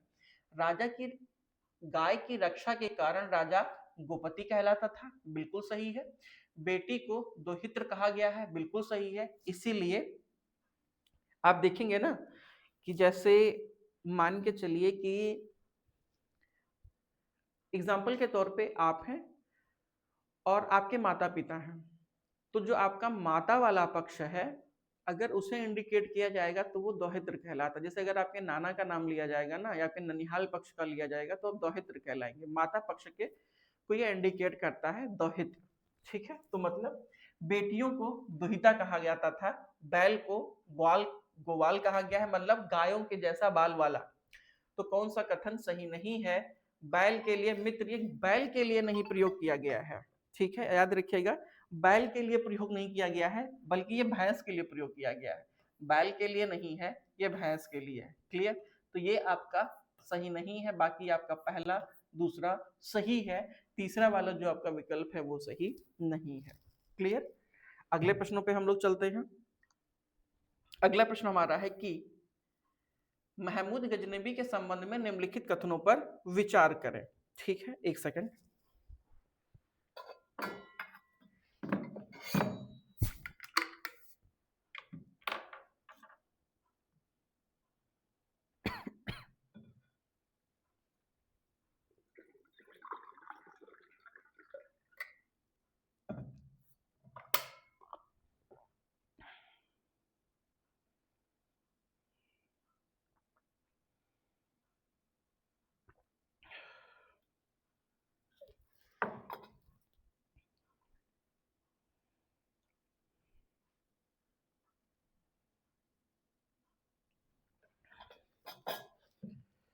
ओके, ठीक है। तो महमूद गजनवी के संबंध में निम्नलिखित कथनों पर विचार करें। उसका शासनकाल 998 ईस्वी से लेकर के 1030 तक था। उसको मध्यकालीन मुसलमान इतिहासकार इस्लाम का नायक मानते हैं। उसने मध्य एशियाई तुर्क जनजातियों से अपने राज्य के धर्म की रक्षा की थी। हमें बताना है कौन सा कथन सही है। सो अगर मैं महमूद गजनवी के बारे में बात करूं तो जो उसका शासनकाल है 998 से लेकर 1030 तक माना जाता है, और मध्यकालीन मुसलमान जो इस्लामिक इतिहासकार हैं उसे इस्लाम का नायक मानते हैं। चूंकि आप अगर देखेंगे तो सही तरीके से जो हमारा दिल्ली सल्तनत है वो यहीं से कंटिन्यू भी होता है, इसके द्वारा देखा जाता है। सो ये विकल्प तीनों सही है। हमसे पूछ रहे हैं सत्य कौन सा है, तो बी वाला आपका सही हो जाएगा। क्लियर। अगले प्रश्नों पे हम लोग चलते हैं। प्रश्न संख्या 43। गौरी द्वारा विजित क्षेत्र और उनकी अवस्थिति, मतलब हमें ये बताना है कौन सा क्षेत्र जो विजय किया है वो कहां पर है।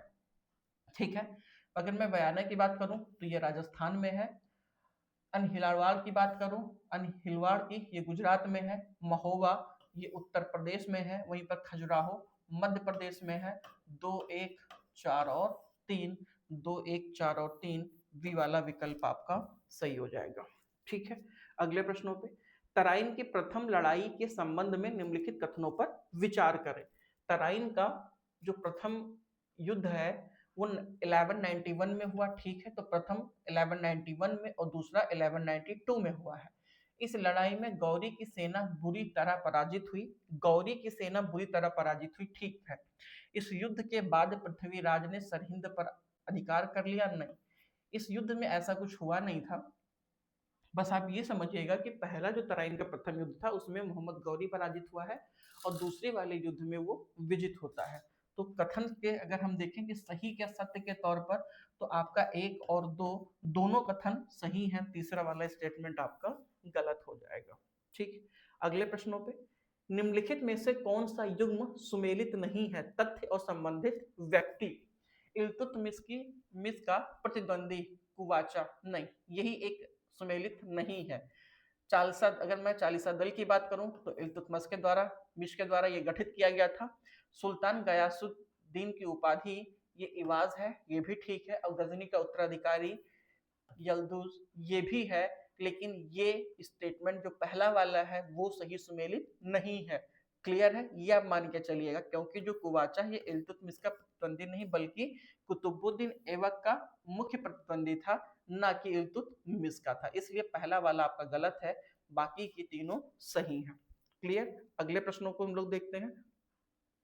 गुलाम वंश के संस्थापक तथा भारत में मोहम्मद गौरी के उत्तराधिकारियों के संबंध में कौन सा कथन सही है? उसे गुलामों का गुलाम कहा जाता है। गुलाम वंश के संस्थापक मोहम्मद गौरी के उत्तराधिकारियों के कथन में कौन सा संदर्भ में कौन सा कथन सही है? ठीक है, उसे गुलामों का गुलाम कहा जाता है। उसका संबंध ममूलक वंश से था। यल्दुज उसका मुख्य प्रतिद्वंदी था। उसने तराइन के युद्ध में भाग लिया। कौन सा कथन हमसे पूछ रहे हैं कि सत्य है?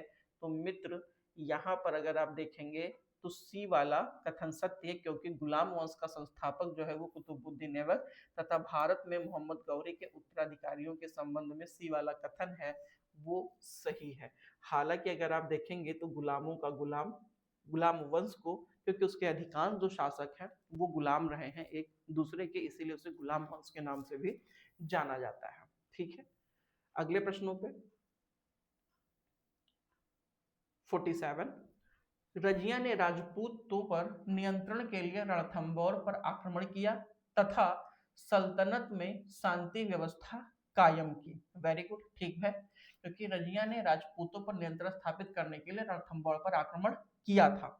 रजिया ने अपने प्रति जो वफादार अमीरों का एक दल खड़ा किया और एक गैर तुर्क को ऊंचा पद भी प्रदान किया। ये भी सही है।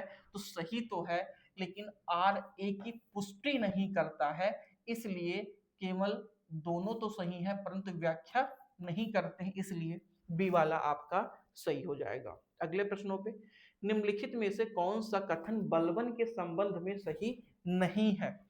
उसने नियामत खुदाई के सिद्धांत का प्रतिपादन किया, बिल्कुल सही है, उसने ऑलरेडी किया था। उसने इकतादारी व्यवस्था का प्रारंभ किया, नहीं, बलबन ने इकता व्यवस्था को प्रारंभ नहीं किया था, ये स्टेटमेंट गलत है। उसने तुर्के चहलगानी के प्रभाव को समाप्त किया, ठीक है।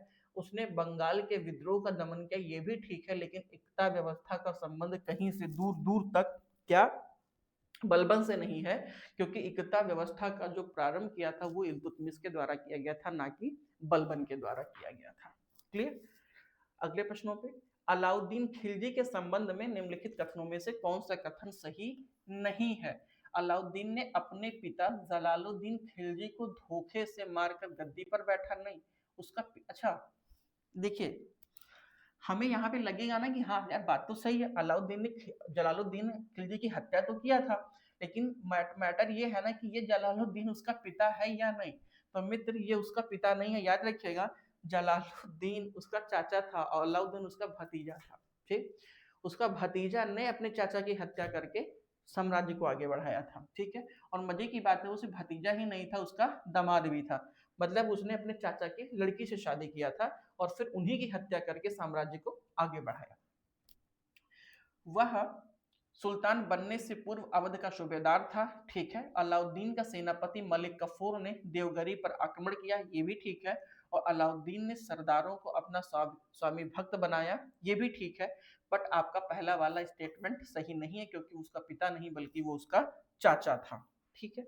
अगले प्रश्नों पे, अलाउद्दीन खिलजी के समय हुए मंगोल आक्रमणों के संबंध में निम्नलिखित कथनों पर विचार करें। सबसे ज्यादा मंगोल आक्रमण अलाउद्दीन खिलजी के काल में हुए हैं।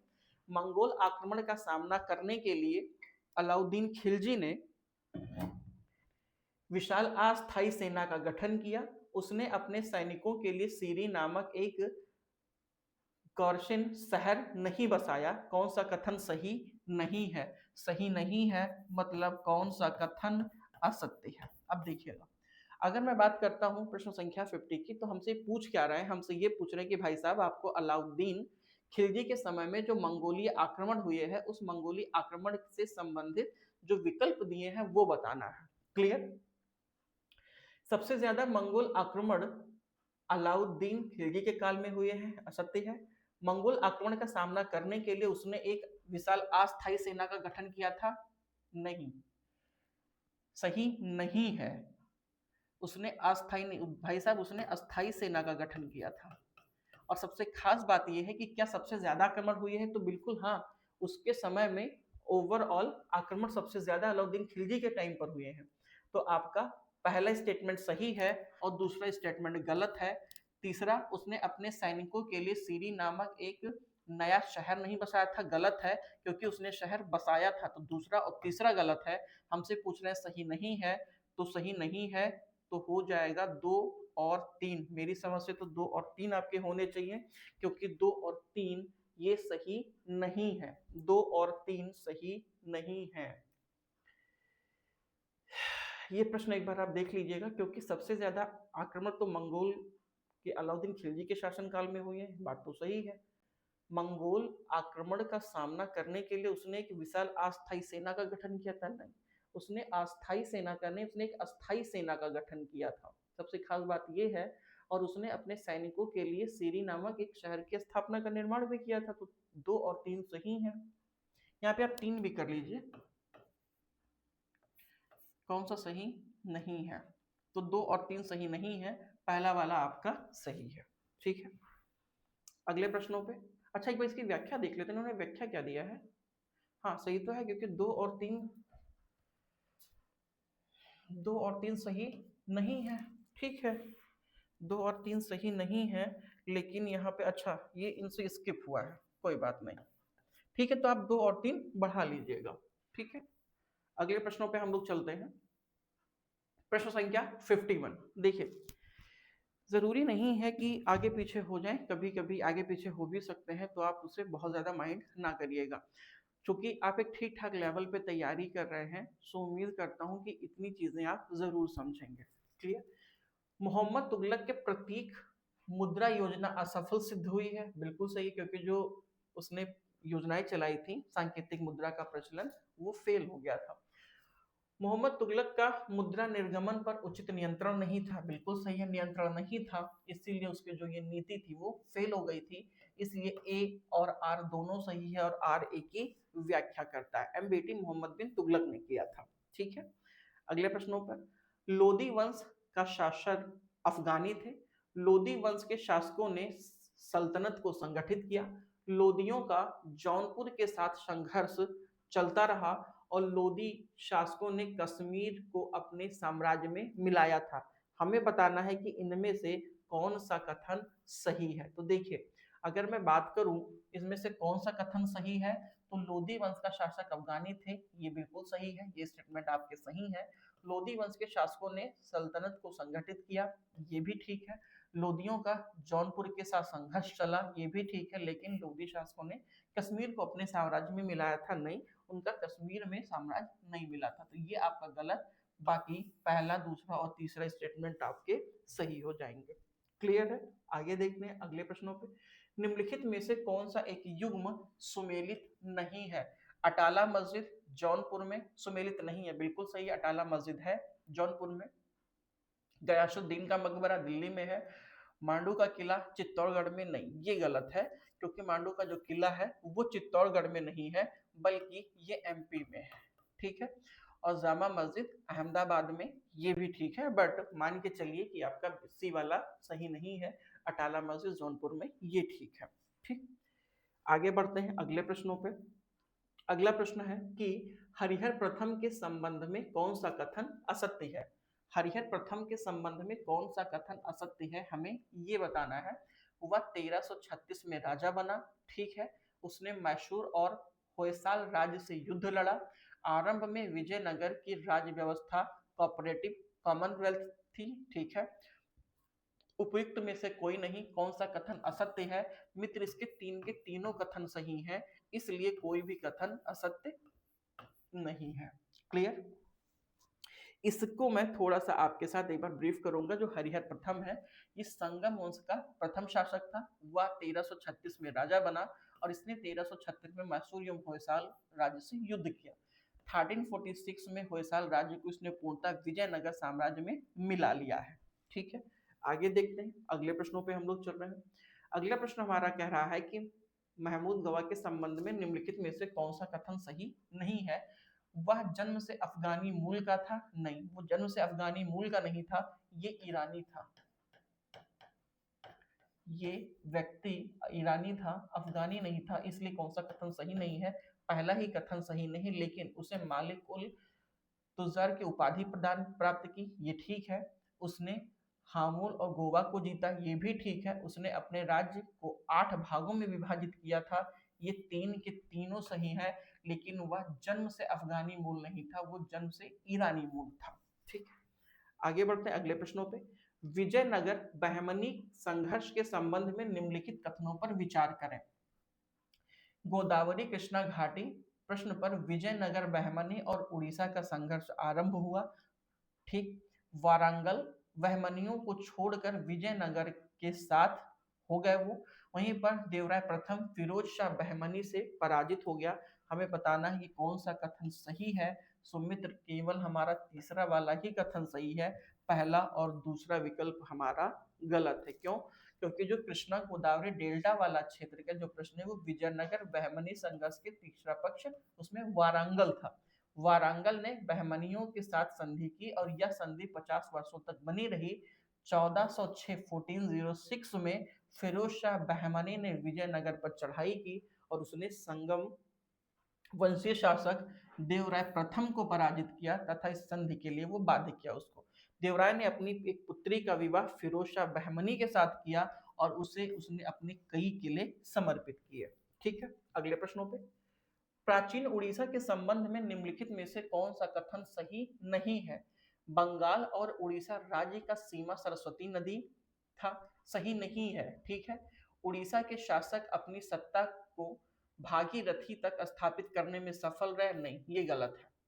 अलाउद्दीन हुसैन शाह ने पुरी तथा कटक पर आक्रमण किया, ये भी सही है। उपयुक्त में से कोई नहीं, गलत, तो दूसरा विकल्प आपका गलत है, ए और सी सही है। अगर आप बात किया जाए तो उड़ीसा के शासकों ने अपनी सत्ता भागीरथी तक विस्तार करने की कोशिश की, लेकिन वे शीघ्र ही उन्हें पीछे हटना पड़ा था, क्योंकि उड़ीसा शासकों के अधिकार अधिक समय तक नहीं रहा। अगले प्रश्नों पे हम चलते हैं। अगला प्रश्न हमारा, निम्नलिखित में से कौन सा हमें सुमेलित है ये बताना है। नामदेव, कबीर, रविदास और सेना, यानी कि हमें ये कौन किसका एक तरीके से व्यवसाय रहा है ये बताना है। सो नामदेव क्या थे? नामदेव दर्जी थे, ये हम सबको पता है। वहीं पर अगर मैं कबीर की बात करूं तो कबीर साहब एक जुलाहा थे, ये हमें पता है। रविदास, तो रविदास एक मोची थे और सेना एक नाई थे। तो हमें मैचिंग क्या करना है? तो मैचिंग होगा 3241, 3241, 3241, 3241, ये वाला आपका सही होगा। ठीक, 3241। अगले प्रश्नों पे हम लोग चलते हैं। अगला प्रश्न हमारा कह रहा है कि भक्ति आंदोलन के संबंध में निम्नलिखित कथनों पर विचार करें। इस आंदोलन के समर्थक अधिकांश संत महात्मा ब्राह्मण थे। उनके अनुसार मनुष्य और ईश्वर का संबंध प्रेम भाव पर आधारित था।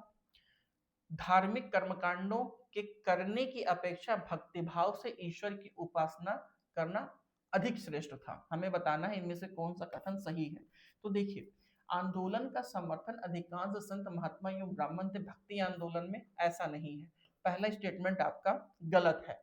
इनके अनुसार मनुष्य और ईश्वर का संबंध प्रेम भाव पर आधारित है, ये भी ठीक है।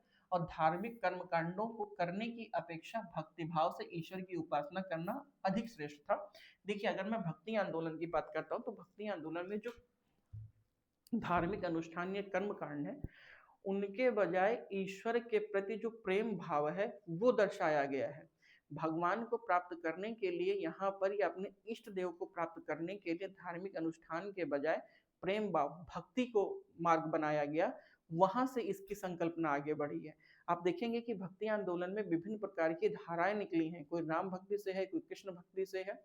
तो आप देखेंगे इन्होंने जो अपने इष्ट देव को प्राप्त करने का माध्यम बनाया वो भक्ति को बनाया है, प्रेम भाव को बनाया है, सौहार्द को बनाया, ना कि धार्मिक अनुष्ठान को या कर्म कांडों को बनाया है। ठीक है, यहाँ पर थोड़ा सा कर्म कांडों और धार्मिक अनुष्ठानों का विरोध भी किया गया, मतलब प्रेम भाव पे आधारित चीजों को आगे बढ़ाने की कोशिश किया गया था। निजामुद्दीन औलिया के संबंध में निम्नलिखित कथनों पर विचार करें। निजामुद्दीन औलिया वे उर्दू में बात करते थे? तो नहीं। निजामुद्दीन औलिया साहब एक सूफी मतलब चिश्ती संत थे और ये जनसाधारण की भाषा प्रयोग करते थे, ना कि ये उर्दू प्रयोग करते थे। मैंने अभी क्या कहा, आप अगर कोई एक क्लिष्ट भाषा का प्रयोग करेंगे तो आप ज्यादातर लोगों तक या ज्यादा लोगों तक अपनी बातों को नहीं पहुंचा पाएंगे और आपका जो एक भाषाई संबंध है वो नहीं हो पाएगा। क्योंकि जब हम और आप मिलते हैं तो हमारे और आपके बीच में जो कनेक्शन होता है वो भाषा तत्काल होता है। जैसे अभी आप किसी लोकल जगह पे विजिट कर रहे हो या किसी दूसरे शहर में जाए, राज्य में जाए और वहां पर कोई आपके गांव का व्यक्ति मिल जाए, शहर तो छोड़िए, राज्य तो छोड़िए, जैसे एग्जाम्पल के तौर पे अगर आप मान के चलिए कि आप पश्चिम बंगाल चले जाइए, वहां की भाषा कैसी है? बंगाली है। तो आप कोशिश करेंगे काश कोई हिंदी बोलने वाला व्यक्ति मिल जाता। अब वो यूपी से या झारखंड से या छत्तीसगढ़, क्योंकि झारखंड, छत्तीसगढ़ और यूपी में अधिकांश हिंदी भाषाएं चलती हैं, यूपी तो पूरा हिंदी भाषा है, खड़ी बोली सब यूज करेंगे। अब बंगाली में अगर आप बात करेंगे तो आपको सोचेंगे काश कोई हिंदी वाला व्यक्ति मिल जाता जिससे हम अपने विचार अभिव्यक्ति शेयर कर पाते, विचार विमर्श करते, बातचीत करते, वो हमको बता पाता, हम उसे बता पाते। लेकिन सोचिए कि एक व्यक्ति वहीं बंगाल में हिंदी बोलने वाला मिल गया और एक आपके क्षेत्र का शुद्ध अवधी बोलने वाला मिल गया या भोजपुरी मिलने वाला मिल गया, तो समझिए फिर तो मजा ही आ जाएगा। अरे आपको लगा अरे वाह क्या बात है, ये तो हिंदी तो छोड़िए हमारी स्थानीय भाषा का प्रयोग कर रहा है, तो उससे आप इतना जल्दी कनेक्ट करेंगे कि उतनी जल्दी आप किसी के साथ कनेक्ट नहीं कर पाएंगे। सो भाषा कनेक्शन का एक बहुत बेहतर माध्यम है। इसीलिए जितने लोग फेमस हुए हैं या प्रसिद्ध हुए हैं या जितने ज्यादा लोगों ने के फॉलोवर्स हुए हैं वो उनकी भाषा की वजह से हुए हैं, क्योंकि भाषा जितनी ज्यादा सरल सौम्य होगी उतनी ही ज्यादातर लोगों तक आपकी पहुंच होगी। पता चले कल से मैं आऊँ उर्दू फारसी अरबी बोलना शुरू कर दूं तो समझ में ही नहीं आएगा। जैसे क्लास में मैं हिंदी में क्लास लेता हूँ, अधिकांश बच्चों की समस्या है कि आप इंग्लिश में भी क्लासेस लीजिए। अब सोचिए कि हिंदी और इंग्लिश वो इजीली समझ सकते हैं, ऐसा नहीं है कि इस क्लास में कोई इतना ज्यादा कलिष्ठ हिंदी शब्द का प्रयोग किया गया कि वो ना समझे। भाई आप घर में बोलचाल की भाषा हिंदी प्रयोग करते हैं, बाहर निकलते हैं आप हिंदी प्रयोग करते हैं, इवन अगर आप थोड़ी बहुत पढ़ाई लिखाई भी करते हैं तो भी आप हिंदी में ही पढ़ते लिखते हैं। बस हाँ ये है कि आपका मीडियम जरूर इंग्लिश है, आपकी एक्टिविटी है जो आप लेखन कार्य करते हैं वो आप इंग्लिश में करते हैं। आप नौकरी पाएंगे तो भी आप हिंदी में ही काम करेंगे। मान के चलिए कल को आप एसडीएम हो गए, आप सामने वाला कोई व्यक्ति अपनी फरियाद लेकर के आता है और आप उससे कहेंगे कि पहले इसको बोलो, ये इंग्लिश में बोले तब मैं इसकी बात समझूंगा या समझ पाऊंगा, तो भाई साहब फिर तो आप फील्ड में फेल हो जाएंगे। भले ही आप यूपीपी से स्टॉप करके जाए, लेकिन आपको जनसाधारण की भाषा में ही कार्य करना होगा। तो सोचिए, मैं एक क्लास हिंदी में लेता हूँ तो भाषा को लेकर उन्हें प्रॉब्लम होती है, और आप सोचिए कि अगर एक ठीक ठाक लेवल का व्यक्ति उस स्तर तक की बात करे जिसकी भाषा किसी को समझ में ही नहीं आ रहा है, तो वो अपनी बातों को सामने तक नहीं पहुंचा पाएगा। तो सेम एज रहा है, चाहे वो महात्मा बुद्ध रहे हो, महावीर स्वामी रहे हो, या अन्य सूफी संत रहे हों, इन सारे लोगों ने जनसाधारण की भाषा का प्रयोग किया है, इसलिए इन्होंने उर्दू को नहीं चुना है। समय के जरिए लोकप्रियता अर्जित की और योगी लोग इन्हें शुद्ध पुरुष कहा करते थे। तो आपका कौन सा कथन सही है? तो आपका 2 और 3 सही है, क्योंकि पहला गलत है, पहला गलत है तो ये भी गलत हो जाएगा। क्लियर? आगे देखते हैं। ख्वाजा मोइनुद्दीन चिश्ती के संबंध में निम्नलिखित कथनों पर विचार करें। उन्होंने भारत में चिश्ती सिलसिले की शुरुआत की है, बिल्कुल सही है। वे 1192 में भारत आए, बिल्कुल सही है। वे लाहौर में बस गए और अनेक पुस्तकों की रचना की। भाई साहब, ये लाहौर में नहीं बसे थे। अगर आप ख्वाजा मोइनुद्दीन चिश्ती की बात करेंगे तो ये अजमेर में इन्होंने खानकाह की स्थापना किया था, ना कि लाहौर में। तो तीसरा गलत, ये गलत, ये गलत, ये गलत, सत्य के तौर पर आपका 1 और 2 सही हो जाएगा। क्लियर? अगले प्रश्नों पर। बाबर के समकालीन दौलत खान लोधी के संबंध में निम्नलिखित कथनों पर विचार करें। वह पंजाब का अफगानी सूबेदार था। उसने बाबर को खुश करने के लिए अपने पुत्र को उसके दरबार में भेजा। दौलत खान ने बाबर के दूत को दिल्ली में रोक लिया था। हमें बताना है कि कौन सा कथन सही है। मित्र, पंजाब का एक अफगानी सूबेदार था, ये तो सही है, लेकिन दूसरा और तीसरा गलत है। तो सही कौन सा होगा? केवल एक सही होगा। अगर मैं बात करूं बाबर के समकालीन दौलत खान लोधी का, तो पहला तो ठीक है, लेकिन भारत का शासन इब्राहिम लोधी तथा पंजाब के अफगानी सूबेदार दौलत खान लोधी था। दूसरा तीसरा कथन इसलिए असत्य है क्योंकि दौलत खान लोधी ने बाबर को नहीं बल्कि इब्राहिम लोधी को खुश करने के लिए अपने पुत्र को दिल्ली के दरबार में भेजा था, जिसका लाभ उठाकर उसने कई सारे क्षेत्रों में वृद्धि हासिल की।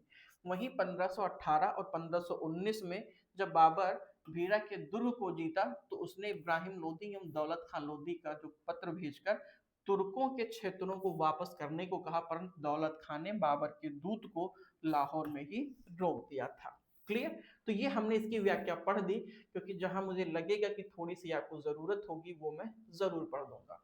हुमायूं के शुरुआती युद्धों के संबंध में निम्नलिखित पर विचार करें। अच्छा, एक चीज और, बाबर ने 4 युद्ध लड़े हैं और साथ ही में हुमायूं ने भी लगभग 4 युद्ध लड़े। इन चारों युद्ध का क्रोनोलॉजी आप देख लीजिएगा। पानीपत, खानवा, चंदेरी और घाघरा, ये किसने लड़ा है? सरहिंद, सरहिंद का युद्ध, देवरा का युद्ध, ये दोनों युद्ध किसने लड़ा है? वो, ठीक है। उसने उन 1532 में दौरा में अफगान सेना को पराजित किया। तो दौरा का युद्ध तो हुआ है, ये बात तो सही है। उसने पूर्वी उत्तर प्रदेश के जौनपुर पर अधिकार कर लिया, ये भी कथन सही है। गुजरात का शासक बहादुर शाह उसका प्रतिद्वंदी था, ये भी सही है। हमसे पूछ रहे कौन सा कथन सही है? मित्र, इसके 3 के तीनों कथन सही है, ठीक है।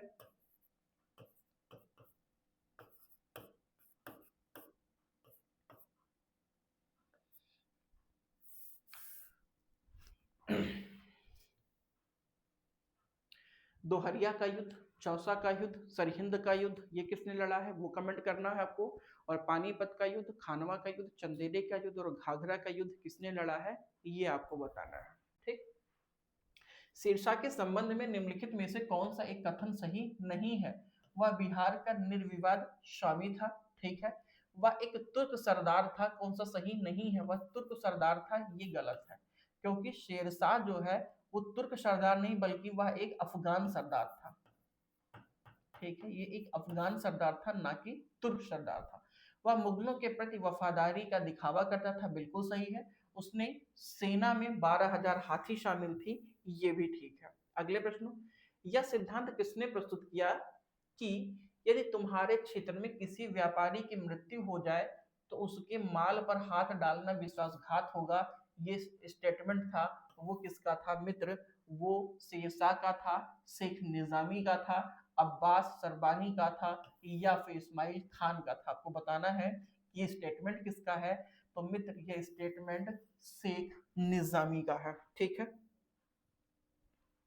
शेख निजामी के इस सिद्धांत को ध्यान में रखते हुए शेरशाह ने लोगों को निर्देश दिया था कि यदि तुम्हारे क्षेत्र में किसी व्यापारी की मृत्यु हो जाए तो उसके माल पर हाथ डालना विश्वासघात होगा। क्लियर? अकबर के समकालीन हेमचंद विक्रमादित्य या हेमू के संबंध में निम्नलिखित कथनों पर विचार करें। ठीक है, मैंने एक प्रश्न पूछा था आपसे कि विक्रमादित्य के टाइटल को होल्ड करने वाला अंतिम व्यक्ति कौन है, तो उसका उत्तर आपको मिल जाएगा यहाँ पे। ठीक है, हेमू ने अपना जीवन इस्लाम शाह के अधीन एक बाजार अधीक्षक के रूप में प्रारंभ किया था। गलत है ये, हमसे पूछ रहे कौन सा कथन असत्य है। ठीक है, तो हेमू ने अपना जीवन इस्लाम शाह के अधीन एक बाजार अधीक्षक के रूप में प्रारंभ किया। ठीक है, वह 22 लड़ाइयां लड़ चुका था और उसने कभी भी किसी युद्ध में हार का सामना नहीं किया। सही है। इस्लाम शाह ने हेमू को विक्रमादित्य की उपाधि दी? नहीं, इस्लाम शाह ने हेमू को विक्रमादित्य की उपाधि नहीं दी थी। हाँ, विक्रमादित्य की उपाधि को होल्ड किसने किया था? हेमू। और हेमू अंतिम ब्राह्मण शासक था जिसने विक्रमादित्य की टाइटल को होल्ड किया था। पूरे अगर आप इतिहास में देखेंगे तो 14 ऐसे शासक हुए हैं जिन्होंने विक्रमादित्य के टाइटल को होल्ड किया है। ठीक है, अकबर का समकालीन हेमू के संबंध में केवल तीसरा वाला कथन असत्य है, क्योंकि हेमू को विक्रमादित्य की उपाधि इस्लाम शाह ने नहीं बल्कि आदिल शाह ने दिया था। ये आप ध्यान रखिएगा। अगले प्रश्नों पे हम लोग चलते हैं। अकबर की गुजरात विजय के संबंध में निम्नलिखित कथनों में से कौन सा कथन सही नहीं है? वह 1572 में अहमदाबाद पर अधिकार कर लिया। कांबे नामक स्थान पर उसने पहली बार समुद्र देखा था। उसके समय में पुर्तगालियों ने समुद्र पर वर्चस्व स्थापित कर लिया।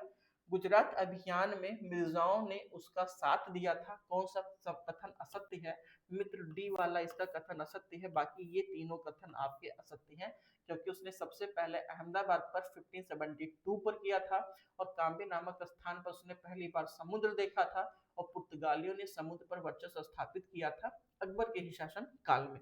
हालांकि अगर आप देखेंगे जब ईस्ट इंडिया कंपनी की स्थापना हुई है उस समय भारत में अकबर का ही शासन था। ठीक है, अगले प्रश्नों पे हम लोग चलते हैं। अगला प्रश्न, सुमेलित करना है मुगल सूबेदार उनका कौन सा क्षेत्र रहा है। ठीक है, सो मानसिंह का जो क्षेत्र रहा है वो कौन सा रहा है? मानसिंह बिहार से संबंधित क्षेत्र में रहे हैं। तो ए का पहला और कहीं पर नहीं, तो मित्र आपका पहला वाला ही विकल्प सही हो जाएगा। मानसिंह का संबंध किस क्षेत्र से है? बिहार से है। मिर्जा अजीज कोका का संबंध किससे है? वो काठियावाड़ से है। मुनीम खान का संबंध दक्कन के क्षेत्र से है और कासिम खान का संबंध कश्मीर से है, इसलिए ये वाला आपका सुमेलित हो जाएगा। अगले प्रश्नों पे हम लोग चलते हैं। औरंगजेब के संबंध में निम्नलिखित कथनों में से कौन सा कथन सत्य नहीं है? उसने शहजादा मुअज्जम को 12 वर्ष तक जेल में कैद कर रखा था। ठीक है, उसका व्यक्तिगत जीवन बहुत साधारण था, ये भी ठीक है। उसकी ख्याति एक धार्मिक उदारवादी बादशाह के रूप में थी? नहीं, ये धार्मिक कट्टरता के लिए जाना जाता है, कौन सा कथन सही नहीं है? तो सी वाला कथन आपका सही नहीं है। वो रूढ़वादिता और कट्टरता के लिए जाना जाता है, क्योंकि वह अपने शासनकाल को इस्लामिक कानून शरीयत के अकॉर्डिंग चलाता था। गुप्तकालीन भू राजस्व के संबंध में निम्नलिखित कथनों पर विचार करें। अकबर ने वार्षिक राजस्व निर्धारण की प्रणाली फिर से प्रारंभ की थी, बिल्कुल सही है। कानूनगो नामक अधिकारी वास्तविक खेती की स्थिति की जानकारी बादशाह तक भेजता था, ये भी सही है। और अकबर के काल में पूरे उत्तर भारत में करोरी नामक या करोड़ी भी बोला जाता था, एक करोड़ी नाम से जाना जाने वाले अमले की भर्ती किया गया, ये भी सही है। तो तीन के तीनों आपके स्टेटमेंट सही है, इसलिए 1, 2 और 3 ये सही हो जाएगा। ठीक है, अगले प्रश्नों पे हम लोग देखते हैं। अगला प्रश्न हमें मैचिंग करना है। अगला प्रश्न में हमें बताना है कि कौन सा अधिकारी किस विभाग से संबंधित था। ठीक है, तो वरीद किससे संबंधित है, वाकया नबीस किससे संबंधित है, अमल गुजार किससे संबंधित है, और साथ ही में आपको यह बताना है कि काजी किससे संबंधित है। सो मित्र, हमें एक चीज पता है कि काजी किससे संबंधित है। काजी का संबंध हमेशा न्याय प्रशासन से रहा है। तो हम चले मान के चलते हैं कि व्यवहारिक ज्ञान के तौर पर हमें डी का चौथा मिल गया। क्या कहीं पर और डी का चौथा है? यहाँ पर है, यहाँ पर है, यहाँ पर है। तो अभी सिर्फ आपका ये वाला विकल्प गलत होगा। तो एक से हमारा काम नहीं चला। वहीं पर अगर मैं वरीद की बात करता हूं तो वरीद का विभाग कौन सा था? खुफिया अधिकारी होता था। तो क्या अब हमारा काम चलेगा ए से दो? क्या कहीं पर ए से दो है? ए का दो यहां पर है, इसलिए आपका ए वाला विकल्प सही हो जाएगा। तो वरीद खुफिया अधिकारी होता था। वाक्या नवीस ये सूचना अधिकारी है। वहीं पर अगर मैं अमल गुजार की बात करता हूं तो ये भू राजस्व अधिकारी होते थे, इसलिए आपका ए वाला विकल्प सही हो जाएगा। क्लियर? अगले प्रश्नों पे, मराठा के उदय के संबंध में निम्नलिखित कथनों पर विचार करें। अहमदनगर और बीजापुर की सेनाओं ने मराठे उच्च पद पर आसीन थे। बिल्कुल सही है, क्योंकि जो अहमदनगर और बीजापुर की सेनाओं में जो मराठा थे वो उच्च पद पर आसीन थे। दक्कनी राजाओं तथा मुगल दोनों ने मराठा का समर्थन प्राप्त करने की कोशिश की है। बिल्कुल सही है। राजपूतों की भांति मराठों का एक सुप्रतिष्ठित राज्य था तो नहीं। राजपूतों की भांति मराठों का एक सुप्रतिष्ठित राज्य नहीं था, इन्होंने राज्य को मजबूत किया था। इसलिए आपका तीसरा वाला गलत है, पहला और दूसरा सही है। हमसे पूछ रहे हैं सही है, तो मित्र आपका पहला और दूसरा वाला सही है, तो आपका ए वाला विकल्प सही हो जाएगा। ठीक है, अगले प्रश्नों पे हम लोग चलते हैं। प्रश्न संख्या 73 पे, शिवाजी का राजतिलक के संबंध में निम्नलिखित कथनों पर विचार करें। शिवाजी ने 1674 में रायगढ़ में विधिवत राजमुकुट धारण किया था। बिल्कुल सही है, क्योंकि उनका जो राज्याभिषेक हुआ है राजतिलक हुआ रायगढ़ के किले में हुआ था। राजतिलक का संस्कार पुरोहित गंगा भट्ट ने करवाया था, ये भी सही है। राजतिलक समारोह में पुरोहित द्वारा शिवाजी को उच्च वर्गीय ब्राह्मण शासक घोषित किया गया था, गलत। ब्राह्मण शासक नहीं घोषित किया गया था। कौन सा सत्य है? तो मित्र पहला और दूसरा कथन सत्य है, क्योंकि शिवाजी को ब्राह्मण शासक नहीं बल्कि एक क्षत्रिय शासक के तौर पर घोषित किया गया था। अगले प्रश्नों पे हम लोग चल रहे हैं। अगला प्रश्न हमारा क्या है? अगला प्रश्न हमें बताना है कौन सा पेशवा से संबंधित कौन सा क्षेत्र नहीं है। गायकवाड़ की अगर मैं बात करता हूँ तो इनका बड़ौदा रहा है, इंदौर के होलकर है, नागपुर के भोसले, सिंधिया के जोधपुर नहीं। ये विकल्प आपका गलत होगा। सिंधिया जोधपुर ये गलत है। क्यों? क्योंकि मेनली जो सिंधिया है वो उनका संबंध किससे है? सिंधियों का संबंध जोधपुर से नहीं मित्र, ग्वालियर के सिंधिया है। ये संबंध है ग्वालियर से। ठीक है, अगले प्रश्नों पे, मुगल साम्राज्य के पतन के दौरान जमींदारों की स्थिति के संबंध में निम्नलिखित कथनों पर विचार करें। मुगल साम्राज्य के पतन के दौरान जमींदारों की स्थिति हमें बताना है। जमींदारों के प्रति मुगलों की नीति अंतर विरोधपूर्ण थी। ठीक है, उसने साम्राज्य के आंतरिक स्थिरता के लिए खतरा माना जाता था, उन्हें माना जाता था। तो चलिए ठीक है। उन्हें स्थानीय प्रशासन में कार्य से जोड़ने की कोशिश की जा रही थी। बिल्कुल सही है। हमसे पूछ रहे कौन सा कथन सही है। तो अगर मैं मुगल साम्राज्य के पतन के दौरान जमींदारों की स्थिति की बात करूं तो यह बात बिल्कुल सही है, क्योंकि जमींदारों की जो प्रति मुगलों की नीतियां रही हैं वो अंतर विरोधपूर्ण रही हैं और उन्हें आंतरिक स्थिरता के लिए खतरा माना जाता था, क्योंकि अगर जमींदार पावरफुल होंगे तो वो आंतरिक विद्रोह कर सकते हैं। उन्हें स्थानीय प्रशासन के कार्य से जोड़ने की कोशिश की जा रही थी, ये भी कथन सही है। हमसे पूछ रहे कथन सही, तो तीनों सही है, इसलिए हमारा बी सॉरी अच्छा है। अब जो भी है ये बी है या सी है हमें नहीं फर्क नहीं पड़ता, बट मित्र इसके तीन के तीनों स्टेटमेंट आपके सही हैं। सो हम लोगों ने इसका पूरा एक समराइज वीडियो डिस्कशन किया है। कोशिश हमारी थी कि मैं बहुत जल्दी नहीं कवर करने की कोशिश करूं, लेकिन फिर भी मान के चलिए कि 1.5 घंटे के आसपास लगा है। हमारी कोशिश इतनी थी कि मैं बहुत तेज भी चलूं, तो हम बहुत तेज लेकर के चले हैं, क्योंकि आप पहले टेस्ट दे चुके हैं, इनका सॉल्यूशंस आपके पास है। लेकिन हम अगर कभी भी नेक्स्ट वीडियो अपना आपके साथ अपडेट करते हैं, शेयर करते हैं, जो कि वीडियो डिस्कशन होगा क्वेश्चंस को लेकर के, फिल्म्स तैयारी को लेकर के, फिल्म्स कवर को लेकर के, फैक्ट्स को लेकर के, वहाँ हम लोग बहुत आराम से करने की कोशिश करेंगे। क्योंकि 75 क्वेश्चन है, बहुत जल्दी क्विकली हमें देखना पड़ेगा, क्योंकि अदरवाइज ये वीडियो आपका बहुत ज़्यादा आपको लंबी लगने लगेगा। ठीक है, तो चलिए मिलते हैं अपने अगले सेशन में। Thank you so much. जय हिंद।